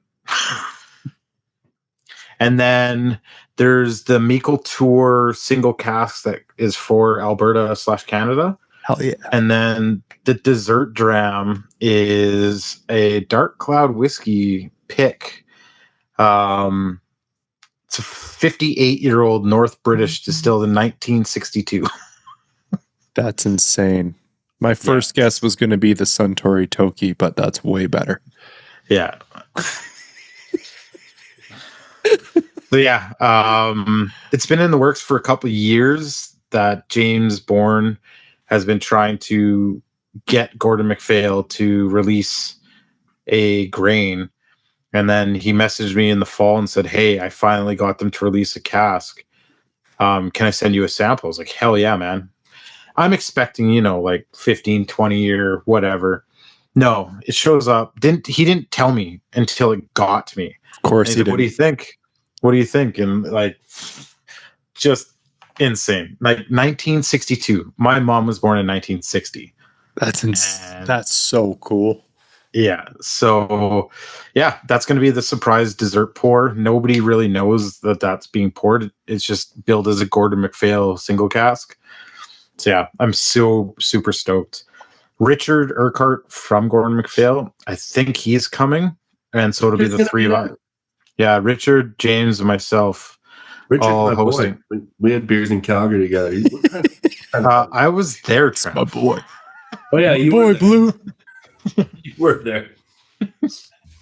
So yeah, it's your name's gonna be on this cask. yeah. I've already got the proof of the labels. It's Stuart Urquhart and Dark Cloud whiskey. I don't fucking understand it. There's people just like, we're just gonna put your name on a whiskey. Should we make them give us one for an episode? Yeah. Yeah. It's not expensive at all. Well, I mean, in terms of the age and distillation, and it's very cheap for that. Relatively, yeah. Yeah. I think, is James Bourne overestimating how popular you are? No, I think he's underestimating it. Now, because I'm a little jealous right now. I know that's pretty fucking cool. Sean, it's absolutely amazing. it like blew me away when I got it and opened it and saw that, and I was like, what the hell? Like, I'm gonna say I don't deserve to have my name on that, but I'm not gonna not put my name on it. So yeah, it's a really cool. I don't know. To me, it's really cool to see cool things happening to good people, regardless of your thoughts on Japanese whiskey. I think you just like take this as just like a really cool moment in life that your name is on a bottle of whiskey made that long ago. Oh yeah. Purely because James Bourne, but also he would have had to convince people in that company thought this guy is deserving of such honor. And for sure. To me, I think you need to be very proud of that, man. Like, oh, it's humbling as hell, man. Like to know that he for 2 years fought to just get a grain whiskey that we could put my name on, and then to have that crazy of a grain whiskey is it's humbling. I'm very honored, very it's crazy. Well, let's not get too crazy here, Sean. Like you we patted your back. Like, let's not go too all right. Fine. I'm gonna actually be bottling a grain whiskey next year. It's bottled 6 months earlier. Really nice whiskey. I've been I heard about that one. Yeah. Really good. It's a little bit better than yours. Just a little bit. Is that the first edition of the whiskey library? Yeah, the name on yours, your font is 14 point. Mine's gonna be 16 point. It's still a little bit bigger, a little bit better. But you know what? You're still a very good accomplishment. Very, very proud of you. We didn't talk about these yet. Oh, okay. Oh, the pins. Should we part the glass and talk about our pins? Let's do it.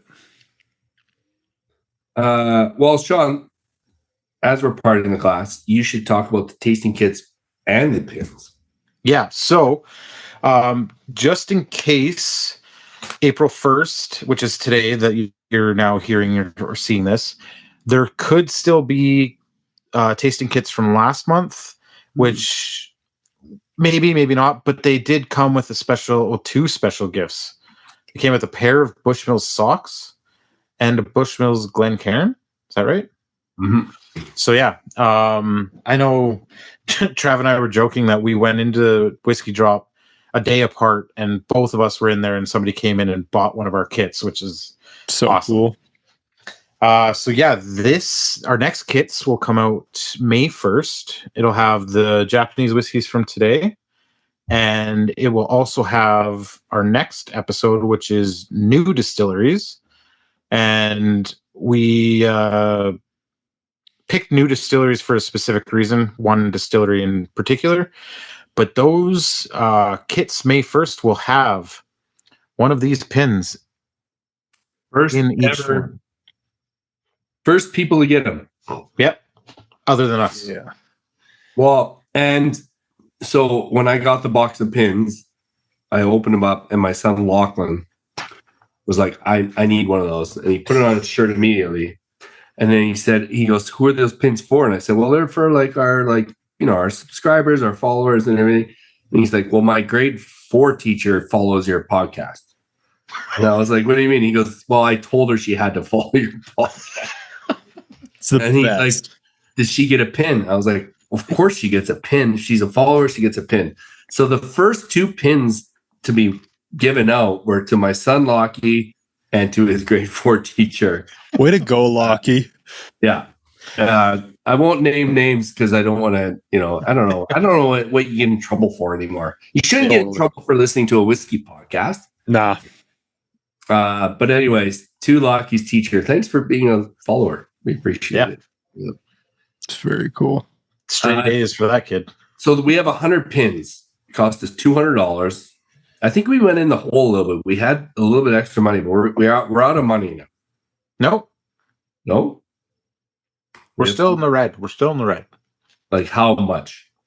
Not a lot.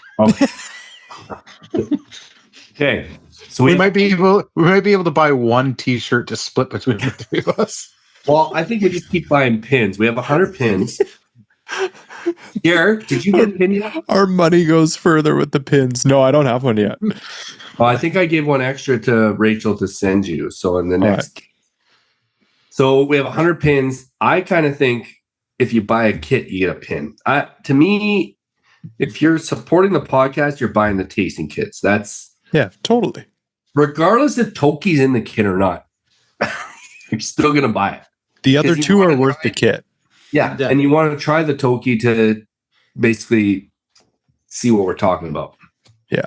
But also, if you're going to drink all 6 at when you get the kit, the Toki's the perfect one to get your palate going before you dive 100%. into the other ones. That's true, because this is the first of the 2 episodes. So this is episode 7. Episode 8 will be new distilleries. You'll be one of the first people to taste Aberargi. Yep. You'll be one of the first people in the country to taste it, and you get a pin. It's a steal of a deal. Yeah. It's awesome. Parting glass. Any plans in April for other than so we got our new distillery episode coming, obviously May 1st. Anything else going on in April? Oh, Drams for Fams. Grams for Fams is coming. Yeah. May or may not be here. Yeah. To be determined. Irish Whiskey Month is over. Yeah. Irish whiskey. So Finally, I'll unmute you, Sean. Okay, sweet. oh, harsh. That's harsh. I have Come a on big, now. Come on now, Trav. I have a big milestone coming up in May, but we'll save that for the May episode. Okay. I don't even want to know. Is it? Oh, what are we eating? I got these Ridges salt and vinegar. A store was going out of business. I got them for 50% off. That's pretty good. I was eating trail mix. Just the Costco packs. Dude, I crushed 2 of those earlier today. And some Ritz minis.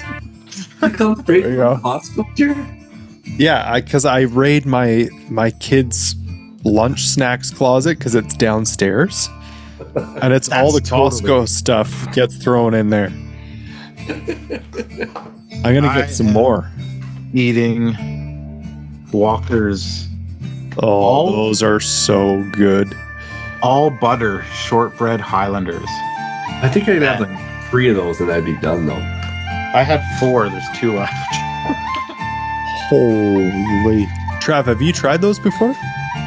No, these are on the sale at the store that was going on. Sriracha lime? Yeah, I have no idea. Sounds great. I'm going into these. I'm going to dig deep. I've said that before about chips though, and it's bit me in the ass, so Yeah, let's not go Careful. crazy. Like just a few. yeah, just a few. I honestly thought for my dinner tonight that I made a cardinal sin, and I used like a copious amount of hot honey on our chicken breast burgers. And then I was like, oh god, I got to taste whiskey in like an hour and a half. But it was fine. No. Oh, that's good. I made sure not to eat the pizza too hot for that reason. Burn the tongue. I'm drinking this right now. I don't know if I'm not going to review it, but it's another Japanese whiskey.